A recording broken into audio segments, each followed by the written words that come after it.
রজব মাসের ২৬ তারিখের দিনগত রাত। এই যে মাস চলছে আমাদের কাছে আরবি মাস, এটার নাম হলো রজব মাস।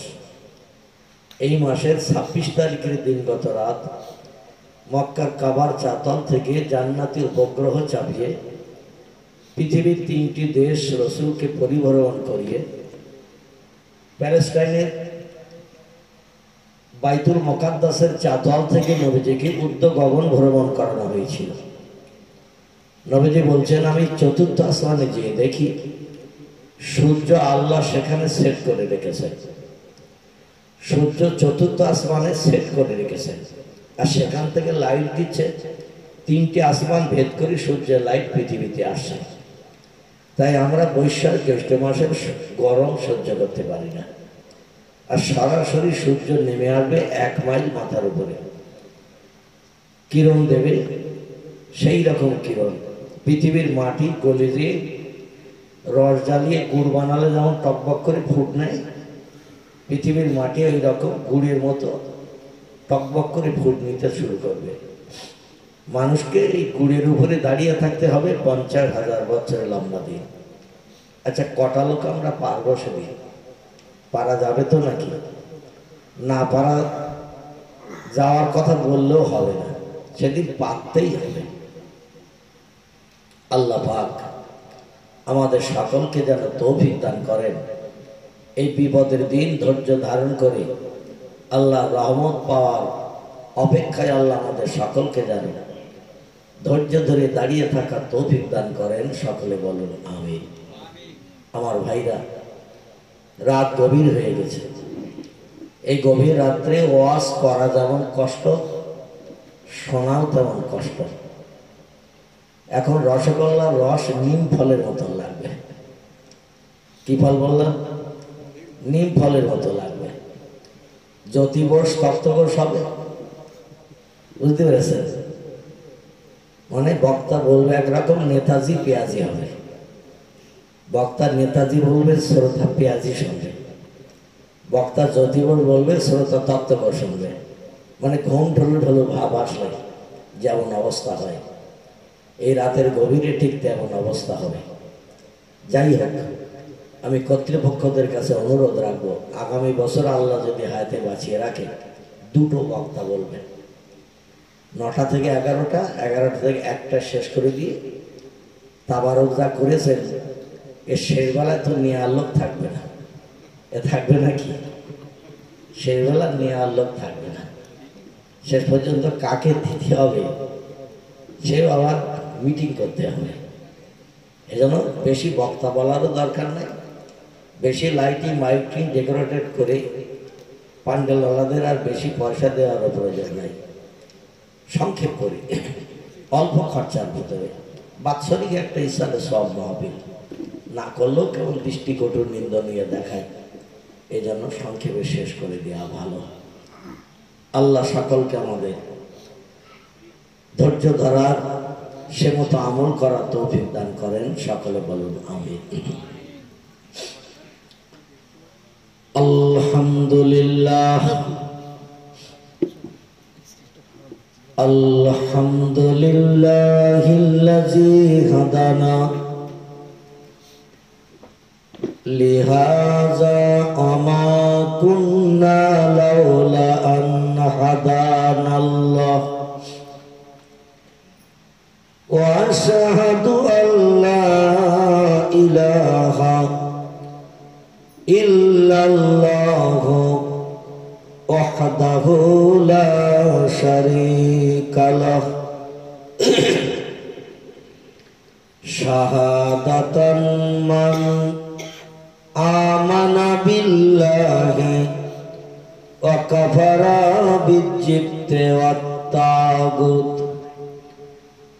ওয়া আশহাদু আন্না সাইয়্যিদানা ওয়া নাবিয়ানা ওয়া মাওলানা মুহাম্মাদান সাল্লাল্লাহু আলাইহি ওয়া সাল্লাম আবদুহু ওয়া রাসূলুহু সাইয়্যিদুল আখলাকি ওয়াল মাওসুফ قد قال الله تعالى في كلامه المجيد وفي الفرقانه الحميد أعوذ بالله من الشيطان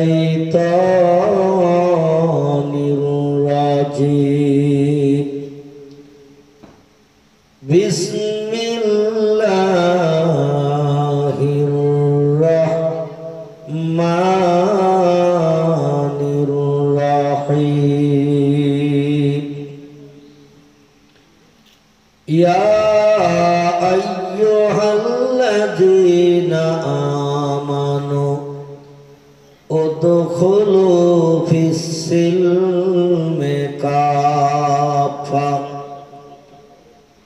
ولا تتبعوا خطوات الشيطان إنه لكم عدو مبين وقال الله تعالى في آية أخرى نصر من الله وفتح قريب وبشر المؤمنين সকলে একটু প্রাণ ভরে বলুন আল্লাহু আকবার। এই বাচ্চারা একটু জোরে বল বাবা আল্লাহু আকবার। তোদের তো এখনো প্রেস্টিজ হয়নি, মান সম্মান যাবে না। যাদের বয়স 20-30-এর কোটা পেরিয়ে গেছে, আমি হাজার বললেও এই গভীর রাত্রে তাদের কণ্ঠের আওয়াজ আমার কানে আসবে না। তোরা যখন বড় হবি তখন আর বলবি না, এখন ছোট আছিস একটু বল। আছে কিছুই বলিনি নাকি? তফসিরে মাফাতিহুল গাইব, তফসিরে মাজিদ, তফসিরে রুহুল বায়ান, তফসিরে ইবনে কাসির, তফসিরে ফি জালালুল কোরআন, তফসিরে মারিফুল কোরআন, তফসিরে বায়ানুল কোরআন, তফসিরে বাইজাবি, তফসিরে কাশাফ, তফসিরে জালালাইন, বিখ্যাত বিখ্যাত কোরআনের তফসিরে লেখকেরা একমত হয়ে লিখেছেন পৃথিবীর সৌন্দর্য শ্রীবৃদ্ধির জন্য আল্লাহ পাক সৃষ্টি পাঠিয়েছিলেন 18,000-এর মতো। কত বললাম? জোরে বলেন একটু। 18,000-এর মতো সৃষ্টি পৃথিবীর সৌন্দর্য শ্রীবৃদ্ধির জন্য আল্লাহ পাঠিয়েছিলেন। বর্তমান প্রযুক্তি যুগের বিজ্ঞানীরা একটি যন্ত্র মেশিন বানিয়েছেন, যার ইংরেজি নাম দিয়েছে স্যাটেলাইট। কি নাম বললাম? স্যাটেলাইট। এর বাংলা নাম হলো তীক্ষ্ণ আলো, যে আলোর মাধ্যম দিয়ে অজানা জিনিস মানুষ দেখার সুযোগ পেয়েছে। আটলান্টিক মহাসাগরের পানির তলায় লাইট মেরে বিজ্ঞানীরা দেখল আমাদের পূর্ব যুগের বিজ্ঞানীরা একটি জলজাহাজ বানিয়েছিলেন, যার ইংরেজি নাম দেওয়া হয়েছিল টাইটানিক। কি নাম বললাম? টাইটানিক ইংরেজি নাম। নূহ নবীর একটু বানানোর জন্য বিজ্ঞান আর ইঞ্জিনিয়ার দুটো দল মিলে বানিয়েছিল এই জাহাজটা। নূহ নবী একটা জাহাজ বানিয়েছিল পৃথিবীতে সর্বপ্রথম পানির উপরে মানুষকে পাড়ি দেওয়ার জন্য, পানির উপরে বেঁচে থাকার জন্য। তাফসীরের কিতাবে এসেছে জাহাজটা 1200 হাত লম্বা ছিল। কত হাত? 1200 হাত লম্বা ছিল। এ কানা থেকে এ কানা আড়ে ছিল 400 হাত, আর কানা থেকে তলা পর্যন্ত গভীর গর্ত ছিল 200 হাত। ছোট জাহাজ তো নাকি, ছোট নৌকা তো নাকি? 1200 হাত লম্বা, এ কানা থেকে এ কানার আর ছিল 400 হাত, কানা থেকে তলার পর্যন্ত গভীর গর্ত ছিল 200 হাত। বিজ্ঞানীরা বললো ওর থেকে বড় জাহাজ বানাবো। লোহার ইস্পাতের চাদরের পাতাম বানিয়ে নাট বোল্ট টাইট দিয়ে বিজ্ঞান একটা জাহাজ বানালো, যে জাহাজের ভিতরে ফুটবল খেলার মাঠ ছিল, সাঁতার কাটার সুইমিং পুল ছিল, যার ভিতরে লাইব্রেরি ছিল, যার ভিতরে হসপিটাল ছিল, যার ভিতরে পিকনিক স্পট গার্ডেন বাগান ছিল, যার ভিতরে বুড়োরা বসে আনন্দ করবে এক জায়গায়, বিয়ে হয়নি তারা বসে গল্প গুজব করে আরেক জায়গায়, যাদের বিয়ে হয়ে গেছে তারা বসে গল্প করবে সাগরের পানির উপরে আরেক জায়গায়।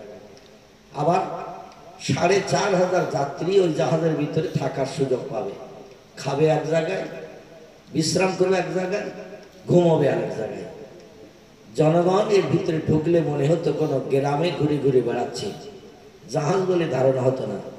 পিকনিক স্পট, গার্ডেন, বাগান কৃত্রিম বিভিন্ন ধরনের সৌন্দর্য শ্রীবৃদ্ধি করে বানিয়েছিল। বিজ্ঞান আর ইঞ্জিনিয়ার দুটো দল এ জাহাজ বানিয়ে বলেছিল সাগরের দ্বীপে জাহাজ যদি যে ধাক্কা মারে দ্বীপ গুড়িয়ে সাগর হবে, কিনারায় যেয়ে যদি পাথরে ধাক্কা মারে পাথর গুঁড়ো হয়ে ধুলো হয়ে যাবে, জাহাজের কিচ্ছু হবে না। আল্লাহ বলেছিলেন, এ পাগলের দল, কগেলাস খাইছিস তাই বল।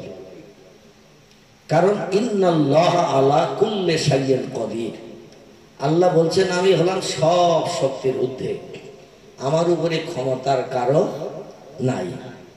আমি কোনো বিষয়ে যখন হুকুম করি, ইন্নামা আমরুহু ইজা আরাদা শাইয়ান আইয়াকুলা লাহু কুন ফায়াকুন। আল্লাহ বলছেন আমি যখন কোনো বিষয়ে কোনো হুকুম করি, ইজা আরাদা শাইয়ান, কোনো কিছু তৈরি করার পরিকল্পনা ইচ্ছা প্রকাশ করি, আইয়াকুলা লাহু, আমার জবান দিয়ে শুধু একটু বলি কুন, হ। কুন শব্দটা হলো আরবি ভাষা, এর বাংলা অর্থ হলো হ। আল্লাহ যখন বলে হ, ফায়াকুন, সঙ্গে সঙ্গে সেটা হয়। জোরে বলুন সুবহানাল্লাহ। আল্লাহ বলেন, এ বিজ্ঞান ইঞ্জিনিয়ারের দল, হুমকি ছেড়েছে, অহংকার গর্বে বশীভূত হয়েছিস। শুনে নে, ইন্নাল্লাহ লা ইউহিব্বু মান কানা মুখতালান ফাকুর। অহংকারের চাদর কেবল আমার গায়ে মানায়, এ চাদর আর কারো গায়ে মানায় না। কথাটা ঠিক না ভুল? আল্লাহ বলছেন অহংকারের চাদর কেবল আমারই গায়ে মানায়, এ চাদর আর কারো গায়ে মানায় না। তোরা অহংকার করিস না, গর্ব করিস না। অহংকার করেছিল তোদের ঠাকুর দাদা পিতৃপুরুষেরা। নমরুদ অহংকার করেছিল, ফেরাউন অহংকার করেছিল, সাদ্দাদ অহংকার করেছিল, কারুন অহংকার করেছিল। কেউ অহংকার করে জয়ী হতে পেরেছে? কথা বলেন, কেউ অহংকার করে জয়ী হতে পারেনি। আল্লাহ পাক সব অহংকারীকে চূর্ণ বিচূর্ণ করে দিয়েছেন। সাদ্দাত বেহেশতের দরজায় গেল, আল্লাহ আজরাইলকে বললেন চাবি মরাদের দরজায় দাঁড়িয়ে থাকতে, ভেতরে যেন না ঢোকে। নমরুদ অহংকার করলো, আল্লাহ বলেন নীল দরিয়ার পানিতে ইঁদুরের বাচ্চার মতো নাকানি সুবাই খাবি, কমপ্লিট করে দে। নমরুদ অহংকার করলো, আল্লাহ বলল ওর অহংকার ধূলিসাৎ করার জন্য গুঁড়ো মশা আমার কাছে এনাফ, যথেষ্ট। গুঁড়ো মশা, এখনো মশা মাঝে মাঝে হাতে মুখে শুয়ে পড়লে ইনজেকশন দেয় না মশা। তবে নমরুদকে অ্যাকশন করার জন্য আল্লাহ যে ট্রেনিং দিয়েছিলেন, এখনকার মশারা সেই ট্রেনিংটা ভুলে গেছে। সেই ট্রেনিং যদি এখনকার মশারা জানতো, আমাদের আর বিবি বাচ্চা নিয়ে সংসার করার সুযোগ দিত না। হাতে পায়ে নাকে মুখে বসে এখন ইনজেকশন দেয়। আর নমরুদের সৈন্য ছিল ১,১৫,০০০, মতান্তরে ২৫,০০০-এর মতো। আল্লাহ বলেন মশারা যা, একটা ছাড়া দুটো যেন কেউ ইনজেকশন দিতে যাবি না, একটা মশাই যেন একটা সৈন্যের কাজ কমপ্লিট হয়। মশারা উড়ে এসে বলল আল্লাহ মানুষের সঙ্গে কি করে লড়াই করব, কারণ তুমি তো কোরআনে কোট করেছো সূরা ৩-এর ভিতরে লাকাদ খলাকনাল ইনসানা ফি আহসানি তাকওয়িম। আল্লাহ বলছেন যত সৃষ্টি আমি বানিয়েছি, সমস্ত সৃষ্টির ভিতরে মানুষকে আমি সেরা করে বানিয়েছি। আর সে সেরা মানুষের সঙ্গে আমাদের লড়াই করতে যেতে হবে। আমার ক্ষুদ্র গুঁড়ো মশা, কম্পিউটার মেশিনের প্লেটে যদি একটা মশা চাপানো হয়, জিরো পাল্টিয়ে নাম্বার কত উঠবে বলেন? কম্পিউটার মেশিনে যেখানে সূক্ষ্ম মাল পরিমাপ করা যায়, এখন এই কম্পিউটার মেশিনে যদি একটা মশা চাপানো হয় প্লেটে, তো জিরো পাল্টিয়ে নাম্বার কত উঠবে? মেশিন বলবে হাতির গায়ে মশা বসলে হাতি যেমন খবর পায় না, আমার উপরে কি চাপিয়েছ আমিও খবর পাচ্ছি না, ঠিক কি না? সেই গুঁড়ো মশা বলছে আল্লাহ কিভাবে লড়াই করব সৃষ্টির সেরা মানুষের সঙ্গে? আল্লাহ বলেন একটা ট্রেনিং নিয়ে যা। ট্রেনিং হলো প্রত্যেকটা সৈন্যের দুটো করে সদর দরজা আছে, এই দরজা সবসময় খোলা থাকে। আমরা মাঝে মাঝে শীতকালে জানলাও বন্ধ করি, দরজাও বন্ধ করি, ঠিক কিনা? ঠান্ডা ঢুকবে। শীতকালে জানালাও বন্ধ করি, দরজাও বন্ধ করি, ঠান্ডা ঢুকবে, বিশ্রাম করতে অসুবিধা হবে। আল্লাহ বলেন মানুষের দুটো সদর দরজা রেখেছি, ও মরণের দিন পর্যন্ত বন্ধ হবে না, ও দরজা সবসময় খোলা থাকবে। ওই দুটো দরজার যে কোনো একটা দরজা দিয়ে রান্নাঘরে ঢুকে যাবে। এই দরজা দুটির নাম হলো নাকের দুটো ছিদ্র। এই নাকের ছিদ্র কেউ তুলো দিয়ে বন্ধ রাখে? কথা বলেন, রাখে? নাকের ছিদ্র বন্ধ রাখলে নিঃশ্বাস নিতে অসুবিধা হবে, আর নিঃশ্বাস নিতে যদি অসুবিধা হয় তাহলে শীতপটাং হয়ে যেতে হবে কিনা। এবং নাকের ছিদ্র সবসময় খোলা থাকে। আল্লাহ বলেন দুটো দরজা সবসময় খোলা, যে কোনো দরজা দিয়ে ভিতরে যাবি, রান্নাঘরে যেতে পারবি। আর রান্নাঘরে অঢেল মাল হাঁড়িতে জমা করা রয়েছে, ওইখানেতে ইঞ্জেকশন আল চালিয়ে তোরা শুধু রস টানতে শুরু করবি। মশা একটা ট্রেনিং ভুলিনি। আল্লাহ যেভাবে ট্রেনিং দিলেন, ওরা উড়িয়ে এসে নমরুদের সৈন্যদের নাকের ভিতরে ঢুকে দিয়ে একটা মগজে দিয়ে, যেখানে মগজ ঘেনু আছে, ঘেনু এখানে রসদ ভরা, ওইখানে যে সুকাল ঘেনুতে চালাতে শুরু করেছে। নমরুদের সৈন্যরা বাবেলের মাঠে ছটফট ছটফট করতে শুরু করেছে, কিন্তু রেহাই তো নাই। কপালে কিলচল মারে, চামড়ায় লাগে, হাড়ে লাগে, আর ও রান্নাঘরে হাঁড়িতে যেয়ে চোখ করে দিয়েছে। মশার গায়ে তো কোনো আঘাত হয় না, মানে ওপরে চামড়া, তার ভিতরে হাড়, তার ভিতরে মগজ, সেখানে যে ইঞ্জেকশন চালাচ্ছে। 2-5 মিনিট দেরি হয়নি, সব আষাঢ় খেয়ে খেয়ে পড়তেছে, আর কাজ কমপ্লিট হয়ে গেল। এক মুহূর্তের ভিতরে লক্ষাধিকের ওপরে সৈন্য সব কমপ্লিট হয়ে গেল। তাহলে আমার আল্লাহ বলছেন, ইন্নাল্লাহা লা ইউহিব্বু মান কানা মুখতালান ফাখুর। আমি অভিমানীর অহংকারীকে কোনোদিন পছন্দ করি না। যে যা অহংকার করেছে তাদের অহংকারকে আমি চূর্ণ করে দিয়েছি। আল্লাহর কোরআন দেখতে দেখতে 1500 বছর বয়স হয়েছে, কিছু কম। এখনো পর্যন্ত কোরআন যে মিথ্যা কেউ প্রমাণ করতে পেরেছে? কেউ পারেনি। আল্লাহ বললেন, এই দুনিয়ার বিজ্ঞানীরা সাগরের বক্ষ দাপিয়ে চলে যাবে, জাহাজ বানিয়েছ টাইটানিক, এসো, আমার শক্তি ক্ষমতা আছে কিনা একটু দেখিয়ে দেব। 3500 যাত্রী নিয়ে আটলান্টিক মহাসাগরে পানির উপরে জাহাজ চলতে শুরু করলো। 8 দিন জাহাজ চলার পর, রাত দিন 24 ঘন্টা চলছে জাহাজ। 8 দিন চলার পর সাগরের মাঝ পজিশনের কাছাকাছি যখন গেল, রাত তখন 12টা বেজেছে, 12টা। আল্লাহ বলেন, এবার তোমরা সব ঘুমাতে যাবে, বিশ্রামে যাবে। সাগরের ঢেউয়ের তরঙ্গর নিদর্শন সব দেখাশোনা যা দেখার মতো দেখেছ, এবার বিশ্রামে যাবে। আল্লাহ ডেকে বললেন, পানি তোমাদের মালিককে? পৃথিবীতে যত সৃষ্টি আছে, সৃষ্টি বানিয়েছে কে? আল্লাহ বলছেন, খলাকাস সামাওয়াতি ওয়াল আরদা। আসমানে যা কিছু আছে, জমিনে যা কিছু আছে, সব বানিয়েছে আমি আল্লাহ। জোরে বলুন সুবহানাল্লাহ। অতএব সব সৃষ্টির মালিক যদি আমার আল্লাহ হয়, আল্লাহ যদি সৃষ্টিকে কোনো হুকুম করে, সৃষ্টিরা হুকুম শোনে না? শোনে না? শোনে। সৃষ্টির ভিতরে সেরা যারা, এরা শুধু আল্লাহর হুকুম মানে না, শোনে না। সৃষ্টির ভিতরে সেরা যারা, তারা হলো মানুষ। মানুষ শুধু আল্লাহরে নেয় না। আর যত সৃষ্টি আছে, ওয়াইন মিন শাইইন ইল্লা ইউসাব্বিহু বিহামদিহি। জোরে বলুন একটু আল্লাহু আকবার। আর যত সৃষ্টি আছে, সব সৃষ্টি আমার আল্লাহ যখন যেটা বলে সেটার মান্যতা দিতে পাগল পারা হয়ে যায়। জোরে বলুন সুবহানাল্লাহ। আল্লাহ বললেন, পানির বুক চিরে জাহাজ চালাচ্ছ, আটলান্টিক সাগরের মাঝ পজিশনে জাহাজ এসে হাজির হয়েছে 8 দিন 8 রাত চলার পর। এবার আমার শক্তি ক্ষমতা আছে কিনা আমি আল্লাহ একটু দেখাবো। আল্লাহ পানিরে শুধু ডেকে বললেন, পানি একটু মিটিং কর, মিটিং কর। আল্লাহ বলেন, অন্য কিছু দিয়ে আমি অ্যাকশন করবো না, যে পানি বুক চিরে চলছে সেই পানি দিয়ে অ্যাকশন করবো। পানিরে শুধু একটু বললেন মিটিং কর, পানির সঙ্গে সঙ্গে জমে যেয়ে বরফের পাহাড়ের চাই হয়ে গেল সাগরে। বিশাল এরিয়া জুড়ে বরফের চাই হয়ে গেল। আর জাহাজ চলতে যে বরফের সাইডে ধাক্কা মেরে দিল, জাহাজের তলা ফেটে গেল, হু বেগে পানি ঢুকলো। 3500 যাত্রী, ড্রাইভার, সাইরেন সমেত সব ইঁদুরের বাচ্চার মতো নাকানে সুবানি খেয়ে কমপ্লিট হয়ে গেল। বিজ্ঞানীরা স্যাটেলাইট বানিয়ে সাগরে পানির উপরে লাইট মেরেছে, দেখি সাগরের পানির উপরে বালি মাটি পাথর ফেলে একটা দ্বীপ আলাদা করে বানানো যায় কিনা। বর্তমান পৃথিবীতে দেশের সংখ্যা হলো 228টা। কটা বললাম?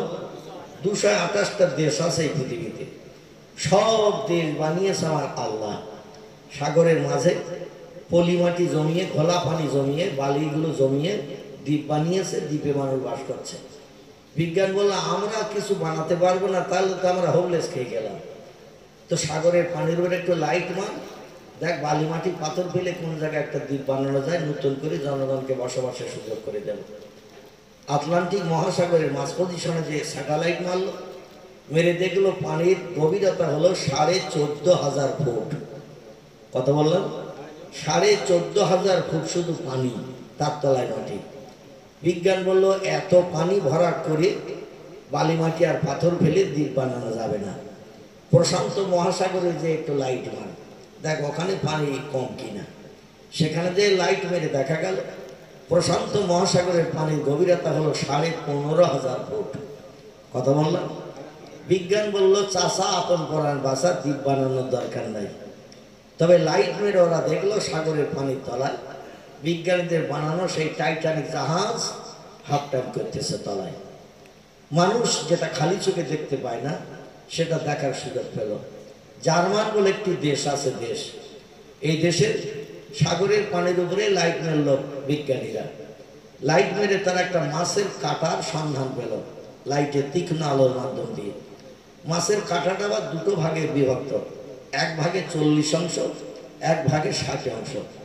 40 অংশ মাছের কাঁকড়া উদ্ধার করে বিজ্ঞানীরা বর্তমান প্রযুক্তির যুগে মাছটা পানির তলায় কতদিন আছে এই মাছের কাঁটাটা মেশিনে ফেলে রিসার্চ করে বিজ্ঞান হা, দার্শনিক থ।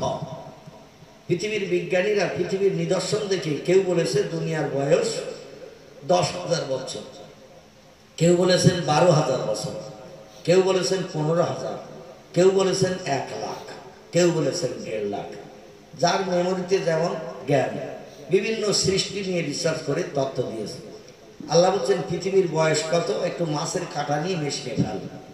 তো সাগরের পানি তলার থেকে 40 অংশ মাছের কাঁটা উদ্ধার করে মেশিনে ফেলার পর মেশিন বলছে এই মাছটা 19 কোটি বছর আগে সাগরে জেন্দা বাস করত।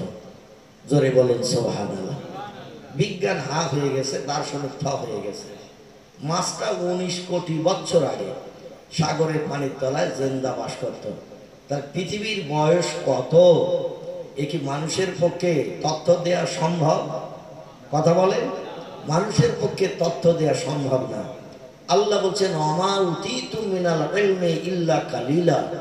ও মানুষ, তোমাদের মেমোরি, মগজে যে জ্ঞান, যে জ্ঞানের মাধ্যম দিয়ে ক্যালকুলেটর বানিয়েছ, কম্পিউটার বানিয়েছ, রিমোট কন্ট্রোল বানিয়েছ, স্যাটেলাইট বানিয়েছ, ইন্টারনেট বানিয়েছ, উপগ্রহ বানিয়েছ, চন্দ্রযান বানিয়েছ, পাতাল রেল বানিয়েছ, রেডিও বানিয়েছ, ভিডিও বানিয়েছ, ভিসিআর বানিয়েছ, টেলিভিশন বানিয়েছ, কোল্ড স্টোর হিমঘর বানিয়েছ, ফ্রিজ বানিয়েছ, air condition car, air condition building, ঠান্ডা গাড়ি, গরম বাড়ি, অনেক কিছু তোমরা বানিয়েছ। তোমাদের জ্ঞান কতটা তোমরা জানো? আমি আল্লাহ তোমাদের বানিয়েছি, আর তোমাদের মেমোরিতে কতটা জ্ঞান দিছি শোনো। ওমা উতীতু মিনাল ইলমি ইল্লা কালিলা। ও মানুষ, তোমাদের মেমোরির জ্ঞান হলো আমি আল্লাহ আমার জ্ঞানের কাছে সামান্যতম একটুখানি জ্ঞান, সামান্য একটুখানি জ্ঞান তোমাদের মেমোরি মগজে দিয়েছি। তাই ভাঙিয়ে চুরিয়ে অনেক কিছু তোমরা বানিয়েছো মানুষের কল্যাণের জন্য। তাই বলে যেন ধারণা করি না আমার উপরে যাবে তোমরা। আমি আল্লাহ হলাম অসীম জ্ঞান রাশির মালিক। তোমাদের জ্ঞান হলো সসীম সীমিত জ্ঞান। সীমিত জ্ঞান নিয়ে আমার সঙ্গে যেন পাল্লা দিতে এসো না, পাগল হয়ে মারা যাবে। জোরে বলুন একটু আমিন, একটু জোরে বলুন আমিন। প্রযুক্তি যুগের বিজ্ঞানীরা বর্তমানে হাজারো যন্ত্র মেশিন বানিয়ে আমার আল্লাহর সঙ্গে পাল্লা দিতে শুরু করেছে। আর এমন এমন তত্ত্ব পুস্তকের পৃষ্ঠায় বিজ্ঞানীরা আজ পরিবেশন করছে, যার কারণে আমাদের মাথায় টুপি আছে, অনেকের মুখে দাড়ি আছে, অনেকের নাই। লম্বা জামা, পায়জামা, পাঞ্জাবি আজকের কোরআনের মজলিস উপলক্ষে আমরা পরিধান করে এই মজলিসের সৌন্দর্য শ্রীবৃদ্ধি করেছি। কিন্তু আসলে আমাদের ঈমান আছে কিনা সন্দেহ আছে ভাই। বর্তমানে আমাদের ঈমান আছে কিনা সন্দেহ আছে। আল্লাহ কোরআনে বললেন নাসরুম মিনাল্লাহি ওয়া ফাতহুন করিব ওয়াবাশশিরিল মুমিনিন। এ সৃষ্টি শ্রেষ্ঠ জাতি মানুষ, আমি তোমাদের ভবিষ্যতের কল্যাণের জন্য কোরআনের তত্ত্ব কোট করলাম। নাসরুম মিনাল্লাহ, আমার মদদ, আমার সাহায্য, আমার উপকার। ওয়া ফাতহুন করিব, তোমাদের জন্য অত্যন্ত নিকটবর্তী, কাছাকাছি করে রেখেছি, চাইলেই পাবে। উদুনি, বিপদে মুসিবতে যদি পড়ো, কারোর কাছে হাত না পেতে আমার কাছে হাত তোলো, আমার কাছে হাত লম্বা করো। আল্লাহ বলছেন আস্তাজিব লাকুম, কোন বান্দা বিপদে মুসিবতে দুঃখে দুর্দশায় অভয় পড়ে আমার কাছে যদি হাত পাতে, আমি আল্লাহ অবশ্যই তাদের হাতের মর্যাদা দান করি, আমি তাদের সাহায্য করব, ওয়াদা করেছি। ইন্নাল্লাহা লা ইখলিফুল মিয়াদ, আমার কোরআনের একটা ওয়াদা মিথ্যা নয়, সব ওয়াদাগুলো হলো বাস্তব সত্য। জোরে বলুন সুবহানাল্লাহ। তবে শোনো, পৃথিবীতে মদখোর যদি আমার কাছে হাত পাতে সাহায্য পাবে না, সুদখোর যদি হাত পাতে সাহায্য পাবে না, ব্যভিচারী যদি হাত পাতে সাহায্য পাবে না, গরিব এতিমের হক ফাঁকি দিয়ে খাওয়ালো হাত পাতলে সাহায্য পাবে না। এই পৃথিবীতে মৃত্যু আমার কাছে হাত পাতলে সাহায্য পাবে না। এই পৃথিবীতে বিধবার দরজার কড়া নাড়া দিয়ে চরিত্র নষ্ট করালো হাত পাতলে সাহায্য পাবে না। পৃথিবীতে মানুষ মার্ডার করে যারা, আমার কাছে হাত পাতলে সাহায্য পাবে না। আমার কাছে হাত পাতলে সাহায্য পাবে তারা। ওয়াবাশশিরিল মুমিনিন, শুভ সংবাদ আমি তাদের জন্য দিয়েছি, খোঁজখবরি আমি তাদের জন্য দিয়েছি, যারা হবে পাক্কা ইমানদার মুমিন। খুব ভালো করে শোনেন, আমি একটু ট্রাক্টর দিয়ে নিচ্ছি, এরপরে দানা ছাড়বো। আল্লাহ বলছেন আমার কাছে হাত পাতলে সাহায্য পাবে তারা, যারা হবে পূর্ণ ইমানদার, যারা পূর্ণ আল্লাহ বিশ্বাসী হবে, আমার কাছে হাত পাতলে তারা সাহায্য পাবে। আর দুজেতে মার্কা যারা হবে, একবার মসজিদেও যাবে, আর একবার হরে রাম কীর্তনেও যাবে, একবার কোরআন হাদিসের মজলিসও যাবে, আর একবার ফ্যাংশন গান হবে সেখানেও যাবে। আমরা যাই না, যাই না, কথা বলেন একটু, আমরা যাই। আল্লাহ বলছে সব জায়গায় যাদের পাওয়া যাবে, এরা আমার সাহায্য কোনোদিন পাবে না, আমার সাহায্য পাবে তারা। ওয়াবাশশিরিল মুমিনিন, শুভ সংবাদ তাদের জন্য, খোঁজখবরি তাদের জন্য, যারা পাক্কা মুমিন হবে, যাদের ইমানে কোনো খাত থাকবে না, ইমানে কোনো ঘাটতি থাকবে না, আমার কাছে হাত পাতলে তারা বঞ্চিত হবে না।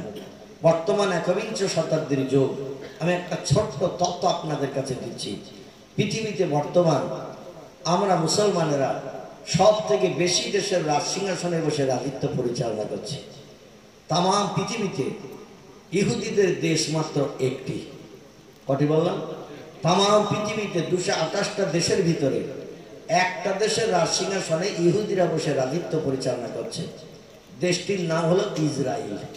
কি নাম বললাম? ইসরায়েল। তাম পৃথিবীতে হিন্দু ভাইদের দেশ হলো 3টি। কটি বললাম? 3টি। একটি দেশের নাম ভারত, একটির নাম নেপাল, একটির নাম ভুটান। তাম পৃথিবীতে আর কোনো দেশের রাজ সিংহাসনে হিন্দু ভাইরা নাই। তাম পৃথিবীতে বৌদ্ধ ধর্মাবলম্বীদের দেশ হলো 3টি। কটি বললাম? বাচ্চারা একটু জোরে বলবি, কারণ চাচা দাদারা সব ঘুমিয়ে পড়েছে, ওদের জবানে আওয়াজ আসবে না। আর আমাকে কর্তৃপক্ষরা এই ঘুম ভাঙানোর জন্য এই রাত দুপুরবেলা নিয়ে আসে।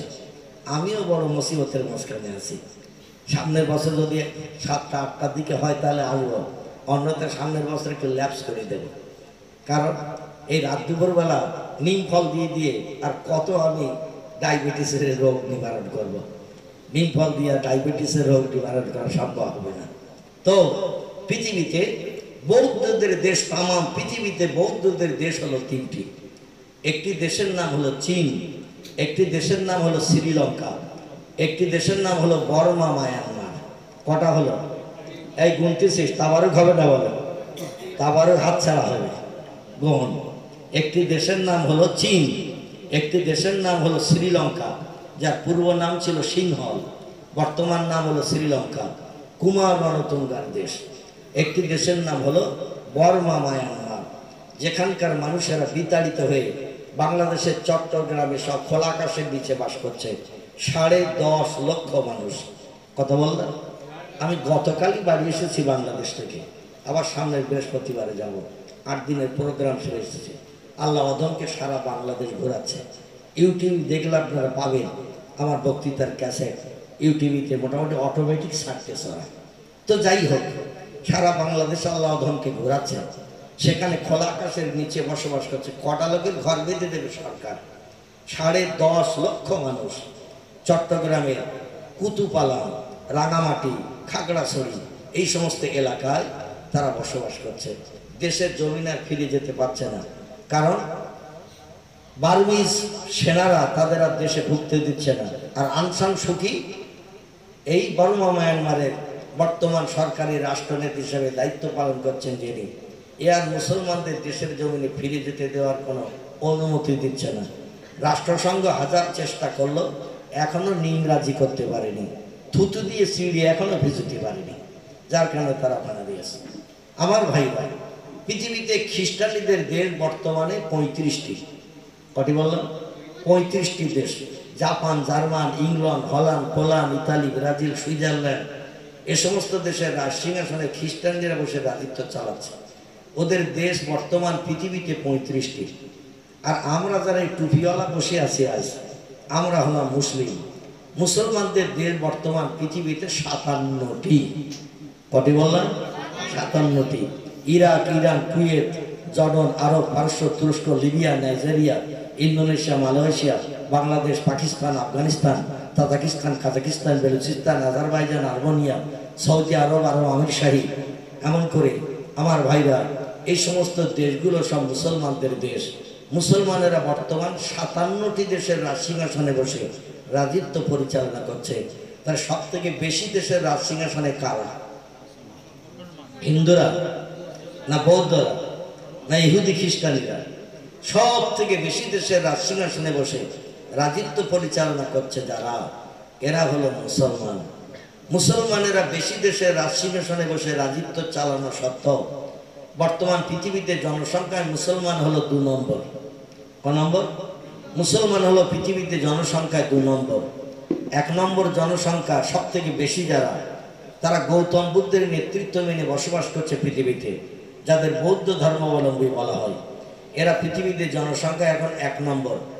বর্তমানে 300 কোটি বৌদ্ধ ধর্মাবলম্বী পৃথিবীতে ছাড়িয়ে গেছে।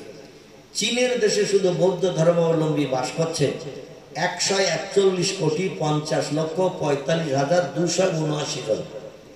চীনের দেশে বৌদ্ধ ধর্মাবলম্বী বসবাস করছে 141,50,45,279 জন। এছাড়া শ্রীলঙ্কায়, বর্মা, মায়ানমারে, আমাদের ভারতে বিভিন্ন রাজ্যে কম বেশি বসবাস করছে যারা, সব মিলে 300 কোটি ছাড়িয়ে গেছে। 2 নম্বর জনসংখ্যা যারা, হিন্দু ভাইরা নয় তারা, খ্রিস্টান নয় তারা, জৈন শিখ নয় তারা, তারা হলো আমার জাত কম মুসলমান। আমরা পৃথিবীতে বর্তমানে জনসংখ্যায় 268 কোটি বসবাস করছি। কথা বললাম? 268 কোটি মুসলমান পৃথিবীতে আমরা বসবাস করছি। এরপরে খ্রিস্টান আছে, হিন্দু আছে, জৈন আছে, শিখ আছে, বৌদ্ধ আছে, ইহুদি আছে, এমন করে কোল আছে, ভিল আছে, নাগা আছে, খাসা আছে, মুন্ডা আছে, আর্য আছে, অনার্য আছে, আদিবাসী আছে, সাঁওতালি আছে, বিভিন্ন ধর্মাবলম্বী বসবাস করে পৃথিবীতে। এখন ঘটনা হলো, জনসংখ্যায় নগণ্য যারা, কেউ মার খাচ্ছে না, তারা ইহুদি মার খাচ্ছে না, খ্রিস্টান মার খাচ্ছে না, বৌদ্ধ মার খাচ্ছে না, কোল, ভিল, নাগা, খাসা, মুন্ডা, হিন্দু কোনো ধর্মাবলম্বী পৃথিবীতে মার খাচ্ছে না। জনসংখ্যায় 2 নম্বর যারা, এরা এখন বর্তমানে ভেড়া, দুম্বার, ছাগলের পাল সেজেছে। আর জনসংখ্যায় নগণ্য যারা, তারা রাখাল সেজে পাচন নিয়ে শুধু মুসলমানদের পিটাচ্ছে। কথাটা ঠিক বললাম না ভুল বললাম? বর্তমান পৃথিবীতে মুসলমানেরা ছাগল আর ভেড়া, দুম্বার পাল সেজেছে। আর পৃথিবীতে জনসংখ্যায় নগণ্য যারা, তারা পাচন নিয়ে শুধু মুসলমানদের ভেড়া, দুম্বা, ছাগলের পালের মতো পিটাচ্ছে। আর মুসলমান মার খেয়ে খেয়ে কোনো দিকে নদীর ধারে, পাহাড়ের কিনারায় যে আছাড় খেয়ে পড়তেছে, মানে মারের হাত থেকে দৌড়াতে দৌড়াতে কোথায় যে আশ্রয় পাওয়া যায়। এরা শুধু মার খেয়ে খেয়ে জীবন কালি করে ফেলছে। ব্যাপারটা কি? আমরা জনসংখ্যায় 2 নম্বর। 1 নম্বর যারা, তারা মার খায় না, বৌদ্ধ ধর্মাবলম্বীরা। 3 নম্বর, 4 নম্বর যারা হিন্দু খ্রিস্টান, তারাও মার খায় না। আর আমরা জনসংখ্যায় 2 নম্বর, আমরা কেন মার খাচ্ছি? আমাদের তো মার না খাওয়া উচিত ছিল। ব্যাপারটা কি? আমরা এই নিয়ে একটা বার চিন্তা ভাবনা করিনি। সময় একটু হাতে পেলে মুসলমানের ছেলেরা তাস নিয়ে বসে, সময় একটু হাতে পেলে চার দোকানের বেঞ্চিতে বসে ওই উপরের দিকে তাকিয়ে থাকে যেখানে চারকোনা বাক্স বসানো রয়েছে। এখন এমন একটা দোকান নাই যে দোকানে টেলিভিশন নাই। ঠিক বললাম না ভুল বললাম? এমন একটা দোকান নাই যে দোকানে টেলিভিশন নাই। দোকান যদি কেউ একটা নতুন করে বানায়, দরমার বেড়া দিয়ে ঘেরে, যুবকেরা জিজ্ঞাসা করে চাচা কি করবে? বলে বুড়ো হয়ে গেছে আর কাজ টাজ পারি না, শক্তি ক্ষমতা লেস হয়ে গেছে, তা একটা চার দোকান করবো। বা বলে মাল টাল কবে উঠবে? বলে মাল যবে ওঠে উঠুক, ওই দেখ প্রথম মাল এনে হাজির করেছে। বলে প্রথম মাল কি? বলে ওই দেখতে পাচ্ছি না কাগজের বাক্সের ভিতরে চারকোনা বাক্স। মানে মাল ওঠার আগে চারকোনা বাক্স এসে হাজির হয়। যে দোকানে টেলিভিশন নাই সে দোকানে খরিদ্দার নাই। ঠিক বললাম না ভুল বললাম? যে দোকানে টেলিভিশন নাই সে দোকানে খরিদ্দার নাই। মুসলমান এখন পাগল হয়ে গেছে টেলিভিশনে, মুসলমান পাগল হয়ে গেছে ক্যারাম বোর্ডে, মুসলমান পাগল হয়ে গেছে তাসে, মুসলমান পাগল হয়ে গেছে জুয়ায়, মুসলমান পাগল হয়ে গেছে মদে, মুসলমান পাগল হয়ে গেছে সুদে। আল্লাহ পাক যে সমস্ত কাজগুলো করলে রহমতের দরজায় চাবি লাগিয়ে দেয়, মুসলমানেরা সেই সব কাজগুলো বর্তমানে বেশি করতে শুরু করেছে। প্রযুক্তির যুগে, বিজ্ঞানের যুগে মুসলমানেরা আল্লাহর রহমতের আর প্রয়োজন মনে করে না। যার কারণে তাম পৃথিবীর ইতিহাস আলগা করে দেখে, মার খাচ্ছে শুধু মুসলমানেরা। কারণ আল্লাহ বলছেন আমার কোরআনের আদর্শের অনুসারী হয়ে পৃথিবীতে তোমরা বসবাস করছো, আমার পয়গম্বর মোহাম্মদ রাসূলুল্লাহ জীবন বিধান তোমাদের ধর্মীয় জীবন বিধান হিসেবে তোমরা সার্টিফিকেট দিচ্ছ, কিন্তু নবীর আদর্শের রং তোমাদের টোটাল বডির ভিতরে নাই। আমার কোরআনের মান্যতা তোমাদের ভিতরে কিচ্ছু নাই। যার কারণে আমি আল্লাহ রহমতের দরজায় চাবি লাগিয়ে দিয়েছি। অবাশশিরিল মুমিনিন, শুভ সংবাদ কেবল তাদের জন্য যারা পাক্কা ঈমানদার মুমিন হবে, আল্লাহ বিশ্বাসী হবে, আমার রহমত থেকে কেউ বঞ্চিত হবে না। জোরে বলুন একটু সুবহানাল্লাহ। আল্লাহ কোরআন পাকের দ্বিতীয় পারায় বলছেন, ইয়া আইয়ুহাল্লাযীনা আমানু উদখুলু ফিস-সিলমি কাফা ওয়া লা তাত্তাবিউ খুতুওয়াতিশ শাইতান ইন্নাহু লাকুম আদুব্বুম মুবিন। জোরে বলুন একটু আল্লাহু আকবার। ও উম্মতি মুহাম্মাদিরা, টুপিওয়ালা দাড়িওয়ালা ইসলামী নাম রাখা মুসলমানদের পরিবেশের ভিতরে থাকা ব্যক্তিরা তোমরা শোনো। ও দুনিয়ার আল্লাহ বিশ্বাসী ইমানদার মুমিনেরা তোমরা শোনো। উদখুলু ফিস-সিলমি কাফা, ইসলাম ধর্মের ভিতরে তোমরা পরিপূর্ণ ঢুকে যাও। কিছু মানবে আর কিছু পরিত্যাগ করবে, কিছু মানবে না কিছু মানবে। এমন ভাবে ইসলাম ধর্মের ভিতরে থাকলে হবে না। উদখুলু ফিস-সিলমি কাফা, দিল ইসলামের ভিতরে পুরোপুরি ঢুকে যাও। ওয়ালা তাত্তাবিউ খুতুওয়াতিশ শাইতান, আর পৃথিবীতে মুসলমানদের চিরশত্রু চির দুশমন হলো শয়তান। যত ধর্মাবলম্বী আছে পৃথিবীতে সব ধর্মাবলম্বীরা হাসরের মাঠে জাহান্নামী সাব্যস্ত হবে। কারণ তারা আমি আল্লাহ আমার ইবাদত করে না। গাছকে পূজা করে তারা, সূর্যকে পূজা করে তারা, আগুনকে পূজা করে তারা, পাথরকে পূজা করে তারা, মাটিকে পূজা করে তারা। একমাত্র মুসলমানরা আমাকে পূজা করে, আমি আল্লাহ আমার মান্যতা দান করে। এই জন্য জান্নাত হালাল হবে কেবল মুসলমানদের, ঈমানদারদের। আর যত ধর্মাবলম্বী আছে সকলের জন্য হালাল হবে জাহান্নাম। জোরে বলুন একটু আমিন। আমার আল্লাহর ইবাদত ছাড়া অন্য কোন সৃষ্টির ইবাদত যদি কোনো ব্যক্তি করে, এর ঠিকানা কোথায় হবে? আল্লাহ কোরআনে কোট করছেন, ইন্নাল্লাযীনা কাফারু ওয়া কাযযাবু বিআয়াতিনা উলাইকা আসহাবুন নারি হুম ফিহা খালিদুন। ও দুনিয়ার মানুষেরা তোমরা শোনো, ইন্নাল্লাযীনা কাফারু, আমাকে ভুলে যায় কোন সৃষ্টির কাছে যদি কেউ মাথা নত করে, সে আমি আল্লাহ আমার দরবারে কাফির হিসাবে বিবেচিত হয়। ওয়া কাযযাবু বিআয়াতিনা, আমার কোরআনের কথাগুলো যদি সবসময় সন্দেহ করে, মিথ্যা ভুল ধারণা যদি করে, উলাইকা আসহাবুন নার, এদের ঠিকানা হবে জাহান্নাম। এরা হবে জাহান্নামের অধিবাসী। অহুম ফিহা খালিদুন, আর যুগ যুগ ধরে জাহান্নামের আগুনের ভিতরে তারা দগ্ধ হতে থাকবে। লা ইয়ামুতু ওয়া লা ইয়াহরিস ফিহা, জাহান্নাম এমন একটা কোয়ালিটির জায়গা আমি আল্লাহ বানিয়েছি, সেখানে বান্দাদের শুধু পুড়িয়ে পুড়িয়ে দগ্ধ করা হবে। জীবনে কোনোদিন জাহান্নামীদের আগুনে পুড়ে মরণ হবে না। কোনো বন্ধু এসে বলবে না এতদিন তোর খবর শুনিনি তাই উপকার করতে পারিনি, গতকালকে খবর পেয়েছি আজকে চলে এসেছি, আর চিন্তা নাই আগুনে তোর পুড়তে হবে না। এমন একটা বন্ধু জাহান্নামীদের নসিবে কোনোদিন জুটবে না। জাহান্নামীদের নসিবে উপকার করার মতো কোনো বন্ধু জুটবে না। তবে আমাদের পয়গম্বর যিনি, যার নাম মুহাম্মাদুর রাসূলুল্লাহ, যার সম্পর্কে হিন্দু ভাইদের ঘরের একজন কীর্তি সন্তান, রেকর্ড করা ব্যক্তিত্ব, নাম তার পণ্ডিত হরপ্রসাদ শাস্ত্রী। তিনি একটি তথ্য দিয়েছেন আমাদের পয়গম্বর সম্পর্কে।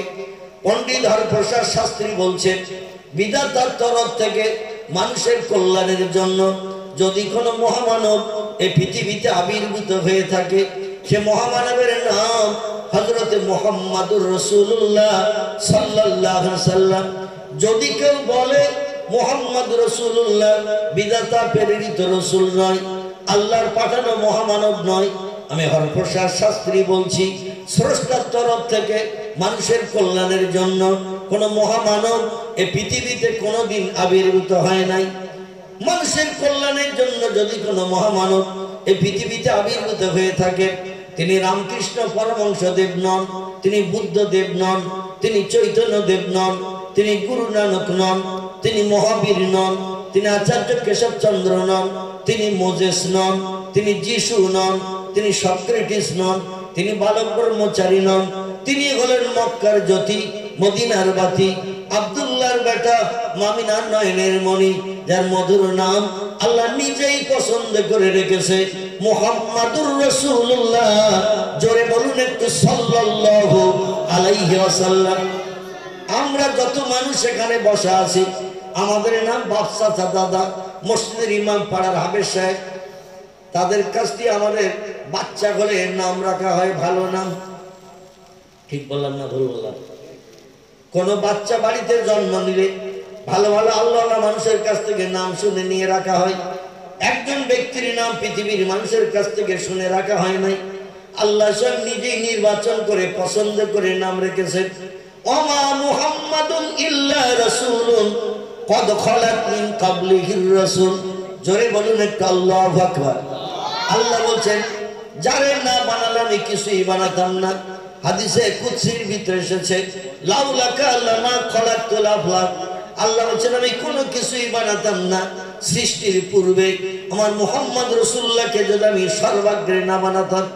সব সৃষ্টির পূর্বে আমি যাকে বানিয়েছে নাম হলো তার মুহাম্মাদুর রাসূলুল্লাহ। সেই নবীজিকে আমি সেরা ব্যক্তিত্ব করে বানিয়েছি, যেদিন কেউ কারো পাশে দাঁড়াবে না, আমার নবী মানুষের পাশে দাঁড়িয়ে উপকারের দায়িত্ব পালন করবে। এমনকি অপরাধীরা, জাহান্নামীরা জাহান্নামের আগুনে যখন পড়বে, আমার আল্লাহর কাছে দাবি রেখে বলবে, আল্লাহ চরম বিপদের মাঝখানে আগুনে পতিত হয়ে আমরা দগ্ধ হতে শুরু করেছি। রব্বানা গলাবাত আলাইনা শিফাআতুনা ওয়া কুননা কওমাদ দাল্লিন। আল্লাহ কোরআনে তত্ত্বকট করে দিয়ে বলছেন, জাহান্নামের আগুনে পুড়ে পুড়ে যখন দগ্ধ হতে থাকবে, আল্লাহর কাছে একটা দরখাস্ত পাঠাবে। আমরা মাঝে মাঝে বিডিওর কাছে, এসডিওর কাছে, থানায় মাঝে মাঝে দরখাস্ত করি কোনো কারণে, কাজের জন্য। ওই রকম আল্লাহর কাছে দরখাস্ত করবেন জাহান্নামীরা, রব্বানা, হে আমাদের প্রভু, গলাবাত আলাইনা, আমরা জাহান্নামের ভিতরে আজ দগ্ধ হতে শুরু করেছি। শিফাআতুনা, আপনি যদি আমাদের উপকার না করেন, ওয়া কুননা কওমাদ দাল্লিন, আমরা চরম বিপদগ্রস্ত হয়ে এই জাহান্নামে দগ্ধ হতে থাকবো। এখানে তো আগুনে পুড়ে আমাদের মরণ হচ্ছে না, এই জন্য আপনার কাছে দাবি, রব্বানা আখরিজনা মিনহা, হে আমাদের পূর্ব আল্লাহ পাক, এই আগুন থেকে একটা দিন আপনি আমাদের একটু বাইরে বার করুন। ফাইন উদনা, বাইরে বার হওয়ার পরে যদি আপনার হুকুমের খেলাফ কোনোদিন আমরা করি, ফাইন্না জালিমুন, আমরা আপনার জালেম বান্দী হিসাবে সাব্যস্ত হব। আমাদের দাবি আর কোনোদিন আপনার কবুল করতে হবে না। একটা দিনের জন্য একটু বাইরে বার করে স্বস্তি দিন, আমরা একটু স্বস্তির নিঃশ্বাস ত্যাগ করি। আল্লাহ একটু বাইরে বার করুন। নামাজ যদি ৫ ওয়াক্তের জায়গায় ৫০ ওয়াক্ত বলে, আমরা ৬০ ওয়াক্ত পড়ব। রোজা যদি 1 মাসের জায়গায় 6 মাস বলেন, আমার 1 বছর রোজা রাখবো। সকাল সন্ধ্যা কোরআন তেলাওয়াতের জায়গায় যদি বলেন 24 ঘন্টা দৈনন্দিন দিনে 18 ঘন্টা কোরআন পড়তে হবে, আমরা পড়ব। কারণ আপনার হুকুমের খেলাফ করার কারণে যে শাস্তি আমরা জাহান্নামে পাচ্ছি, এই শাস্তি কোনোদিন মানুষ সহ্য করতে পারে না। একটা বার বাইরে বার করে দেখুন, আপনার হুকুমের খেলাফ আর করব না। আল্লাহ জাহান্নামীদের এই দরখাস্তের প্রত্যুত্তরে বলবেন, ক্বালা ইকসাউ ফিহা ওয়ালা তুকাল্লিমুন।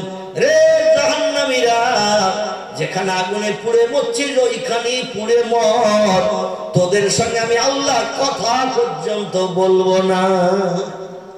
উপকার করা তো দূরে থাক, আমি তোদের সঙ্গে আলাপ পর্যন্ত করব না, কথাও পর্যন্ত বলবে না।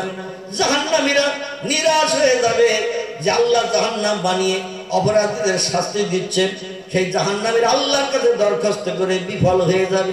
জাহান্নামীরা এবার চিন্তা ভাবনা নেবে, আর তো আমাদের উপকার করার কেউ নাই।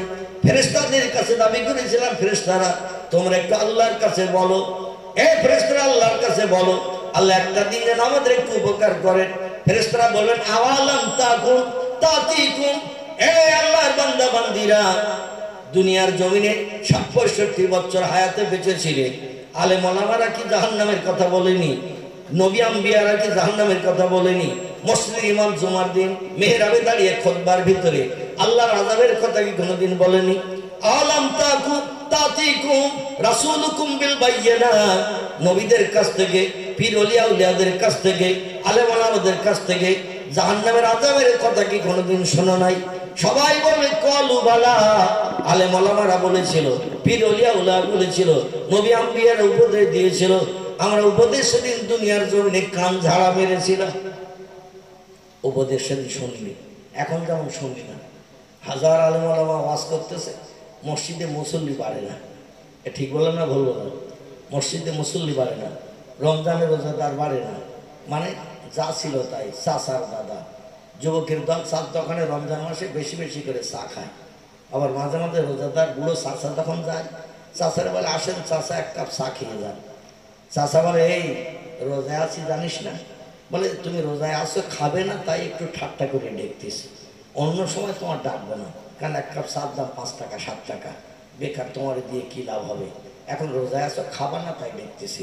আল্লাহ বলে, একটু মর, কোন জমালায় তোর পাঠাতে হবে। আমার রোজাদারের নিয়ে ঠাট্টা, অবশ্যই অ্যাকশান করব, অপেক্ষা কর। আমার অ্যাকশান একটু ধেয়ে পেয়ে নয়, রইয়ে সই। আর মানুষের অ্যাকশান হলে একটু ধেয়ে পেয়ে। আমার আল্লাহ সেদিন বলবে, তোমাদের সঙ্গে আমার আলাপ বিলাপ হবে না, কথাবার্তা হবে না, যেভাবে পড়তেছ ওইভাবেই পড়ো। আমি আলাপ বিলাপ করবো, কথা বলবো তাদের সঙ্গে। পৃথিবীতে আমার কোরআনের আইনকে মান্যতা দিয়ে, পয়গম্বরদের আদর্শকে বাস্তব জীবনে রূপদান করে যারা চলেছিল, আমি তাদের কাছে জিজ্ঞাসাবাদ করব, তোমাদের জন্য আমি বানিয়েছি জান্নাত, জান্নাতের ভিতরে কোনো অভাব টভাব কিছু আছে কিনা? যদি কোনো চাহিদা থাকে আমি পূরণ করব।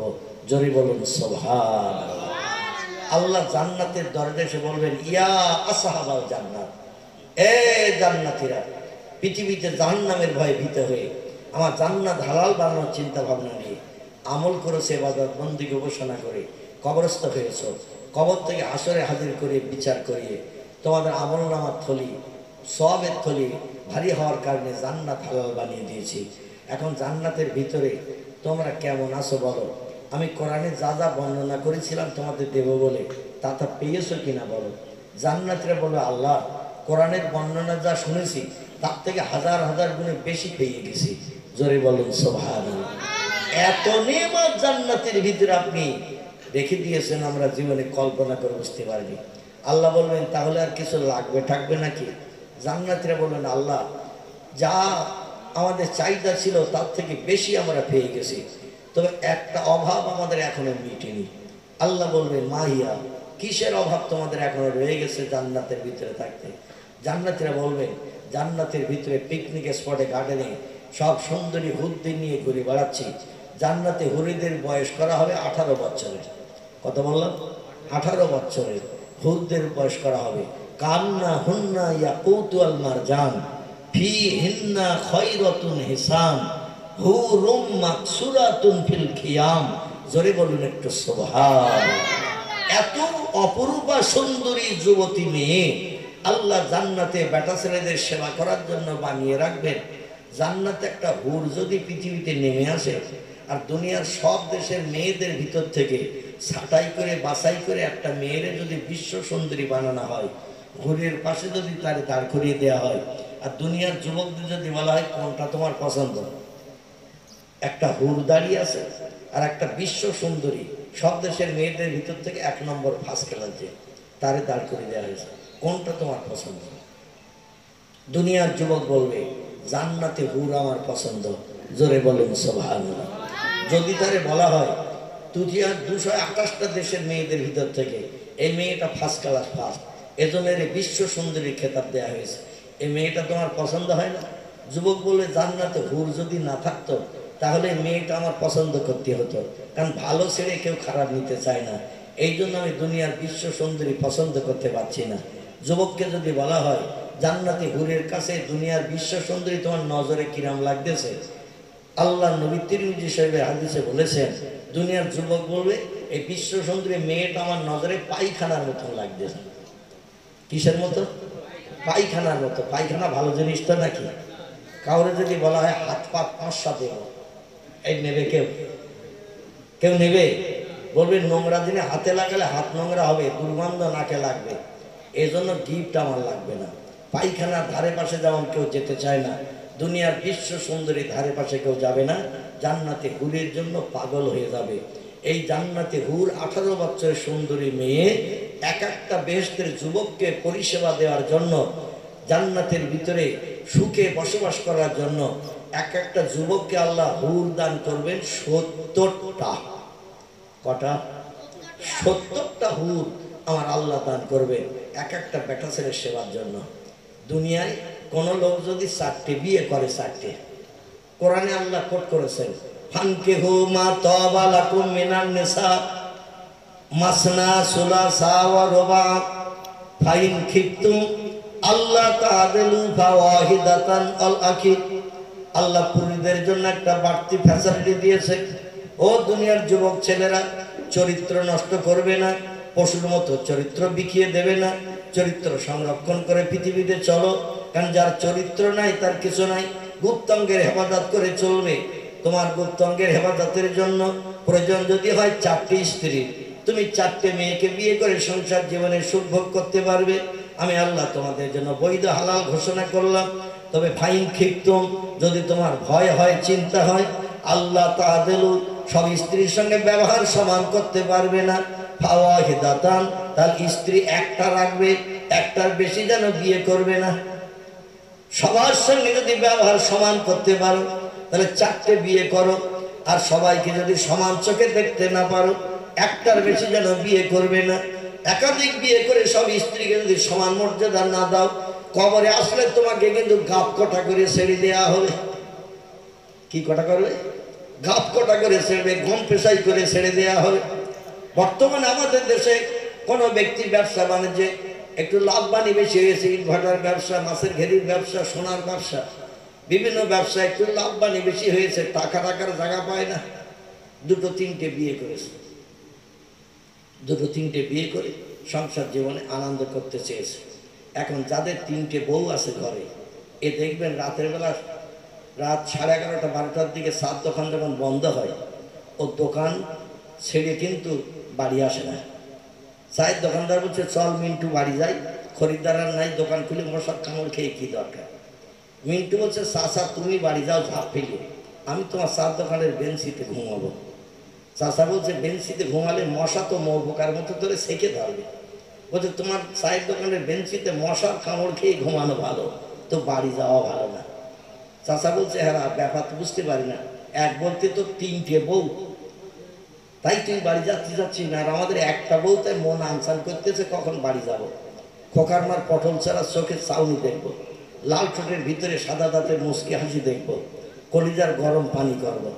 রসুল বলছেন মেয়েদের মাথার তালু থেকে পায়ের তালু পর্যন্ত এর ভিতরে সব থেকে দামি অলংকার হলো লাল ঠোঁটের ভিতরে সাদা দাঁতের মুচকি হাসি। মেয়েরা যদি একবার ঠিক করে গোটা 5 দাঁত বার করে লাল ঠোঁটের ভিতর দিয়ে মুচকি হাসি দেয়, দেখবেন 33,000 ভোল্টেজের গরম হিমালয় পাহাড় হয়ে যাবে ভাই। একেবারে বরফ মার্কা হয়ে যাবে। এদের মুচকি হাসির ভিতরে আল্লাহ চুম্বক রেখে দিয়েছে, এই মুচকি হাসিতে সব গরম পানি হয়ে যাবে। তো আমাদের একটা স্ত্রী, তাই কখন বাড়ি যাব তার মুচকি হাসি দেখবো চিন্তায় রয়েছে। আর তোর 3টে বউ বাড়ি যাবি না? বলে আমি এই জন্য চাচা বাড়ি যেতে চাচ্ছি না। এখন রাত 11:30টায় যদি বাড়ি যায়, আর 3টে বউ সারাদিন কাজ করেছে, আর ওরা একে অপরের দোষ ধরেছে, আর শুধু বলে খোকার বাপ বাড়ি আসুক, বিচার করে ছাড়বো। এখন এই রাতের বেলা যদি বাড়ি যাই, আর ওই 3টি স্ত্রী বিচার করতে করতে আমার ফজরের আজান শুনতে হবে, ঘুমানো মাথায় তুলে দেবে। ওর থেকে তোমার 4 দোকানে মশার কামড় খেয়ে ঘুমানো ভালো, বাড়ি যাওয়া ভালো না। যাদের ঘরে 2-3টি স্ত্রী আছে, ওদের ঘরের কান্নিসে দেখবেন কাক বসেও ডাকে না। কাক বলে আমি আর সাদের কান্নিসে বসে কি ডাকবো? ওরা 3টে তো অ্যাকশন চালাচ্ছে 24 ঘন্টা। মেয়েরা হলো ব্যাকা হাড়ের তৈরি। কি হাড়ের বললাম? ব্যাকা হাড়ের তৈরি। আদমের বাম পাজরের ব্যাকা হাড় বার করে নিয়ে হযরত জিবরিল আমিনের মাধ্যম দিয়ে আল্লাহ কোন শব্দ দিয়ে নারী জাতি বানিয়েছিলেন। আরে ব্যাকা হাড়ের তৈরি বলে মেয়েরা একটু ব্যাকা ব্যাকা চলে, ব্যাকা ব্যাকা সিদ্ধান্ত নেয়, এরা একটু ব্যাকা ব্যাকা কথা বলে। তবে আপনাদের ভগবতপুরীর মেয়েরা সব সোজা হাড়ের, এদের নাম বদনাম দেব না, আমার যাওয়ার সময় মার খেয়ে মরণ হবে। এরা সব সোজা হাড়ের, এরা জীবনে ঝামেলা করে না, অশান্তি করে না, স্বামী স্ত্রীতে কথা কাটি করে না।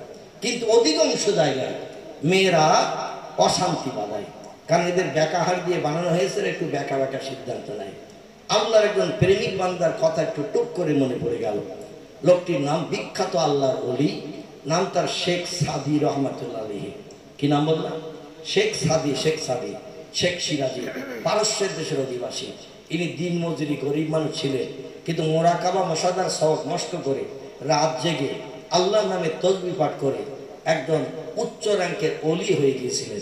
জোরে বলুন সুবহানাল্লাহ। যিনি বাঘ পর্যন্ত বশ করে ফেলেছিলেন, বাঘ বশ করেছেন, কিন্তু স্ত্রীকে বশ করতে পারেনি। শেখ সাদি রহমাতুল্লাহ আলাইহি একদিন বারান্দায় বসে একজন ছাত্রদের সঙ্গে দ্বীনি তালিমের আলোচনা করছেন, মোরাকাবা মশাদের সবকের আলোচনা করছেন। বেশ কিছু সময় আলোচনা করার পর বলছে, বাবা একটু বসো, দেখি ভিতরে গিয়ে রান্না বান্নার খবর কি, কারণ তুমি মেহমান হয়ে আমার বাড়ি এসেছো। আল্লাহ কোরআনে তত্ত্বকোট করেছেন, ফাম্মা সাইলা ফালা তানহার, তোমার বাড়ি যদি কোনো অতিথি আসে, মেহমান আসে, গরিব দুঃখী ফকির মিসকিন আসে, কিছু না খাইয়ে যেন তার ফিরিও না। যদি কোনো খাবার না থাকে তো 1 গ্লাস ঠান্ডা পানীয় পান করিও। ও আম্মা বে নিয়ামতে রব্বিকা ফাহাদিস, যারা পৃথিবীতে মেহমানদারি করে, হাসরের মাঠে গুনাহ করা গ্রস্ত ভাবওয়ালা পরোটা, কৌসারের পানি দিয়ে তাদের মেহমানদারির প্রতিদান দেওয়া হবে। জোরে বলুন একটু সুবহানাল্লাহ। এই জন্য তরিতরকারি কোটা বাসা করে নিয়ে উনানের পাশে দিয়ে কাঠ পাচ্ছে না, তাই চুপ করে বসে রয়েছে উনানের পাশে। আর স্বামী সাগরেদের নিয়ে শরীয়তি গল্প করছে তো করছে, ঘন্টার পর ঘন্টা পেরিয়ে যায়, রাগে গড়গড় করছে 33,000 ভোল্টেজের মতো। এখানকার মেয়েরা রাগটাগ করে না, যা রাগ করে আমাদের 24 পরগনার দিকে। এখানকার মেয়েরা সব বরফ মার্কা ঠান্ডা। স্বামী কোনো ভুল ত্রুটি করলে, সময়ের লেস করলে, নষ্ট করলে এরা ধৈর্য ধরে থাকে। আমাদের দিকে মেয়েরা সব হাই ভোল্টেজ মার্কা, সঙ্গে সঙ্গে অ্যাকশন করে। তো যাই হোক, এখন স্ত্রীর কাছে বলছে রান্না বান্নার খবর কি। স্ত্রীর সঙ্গে সঙ্গে তরকারি কোটা বাসা করা ছিল মাটির হাঁড়িতে পানি দিয়ে, মানে উনানে চাপিয়ে রান্না করবে, কাঠ নেই তাই বসে রয়েছে। আর হাঁড়ি নিয়ে ধরি উঁচু করে গুড়ুম করে মেরে দিয়েছে স্বামীর মাথায়।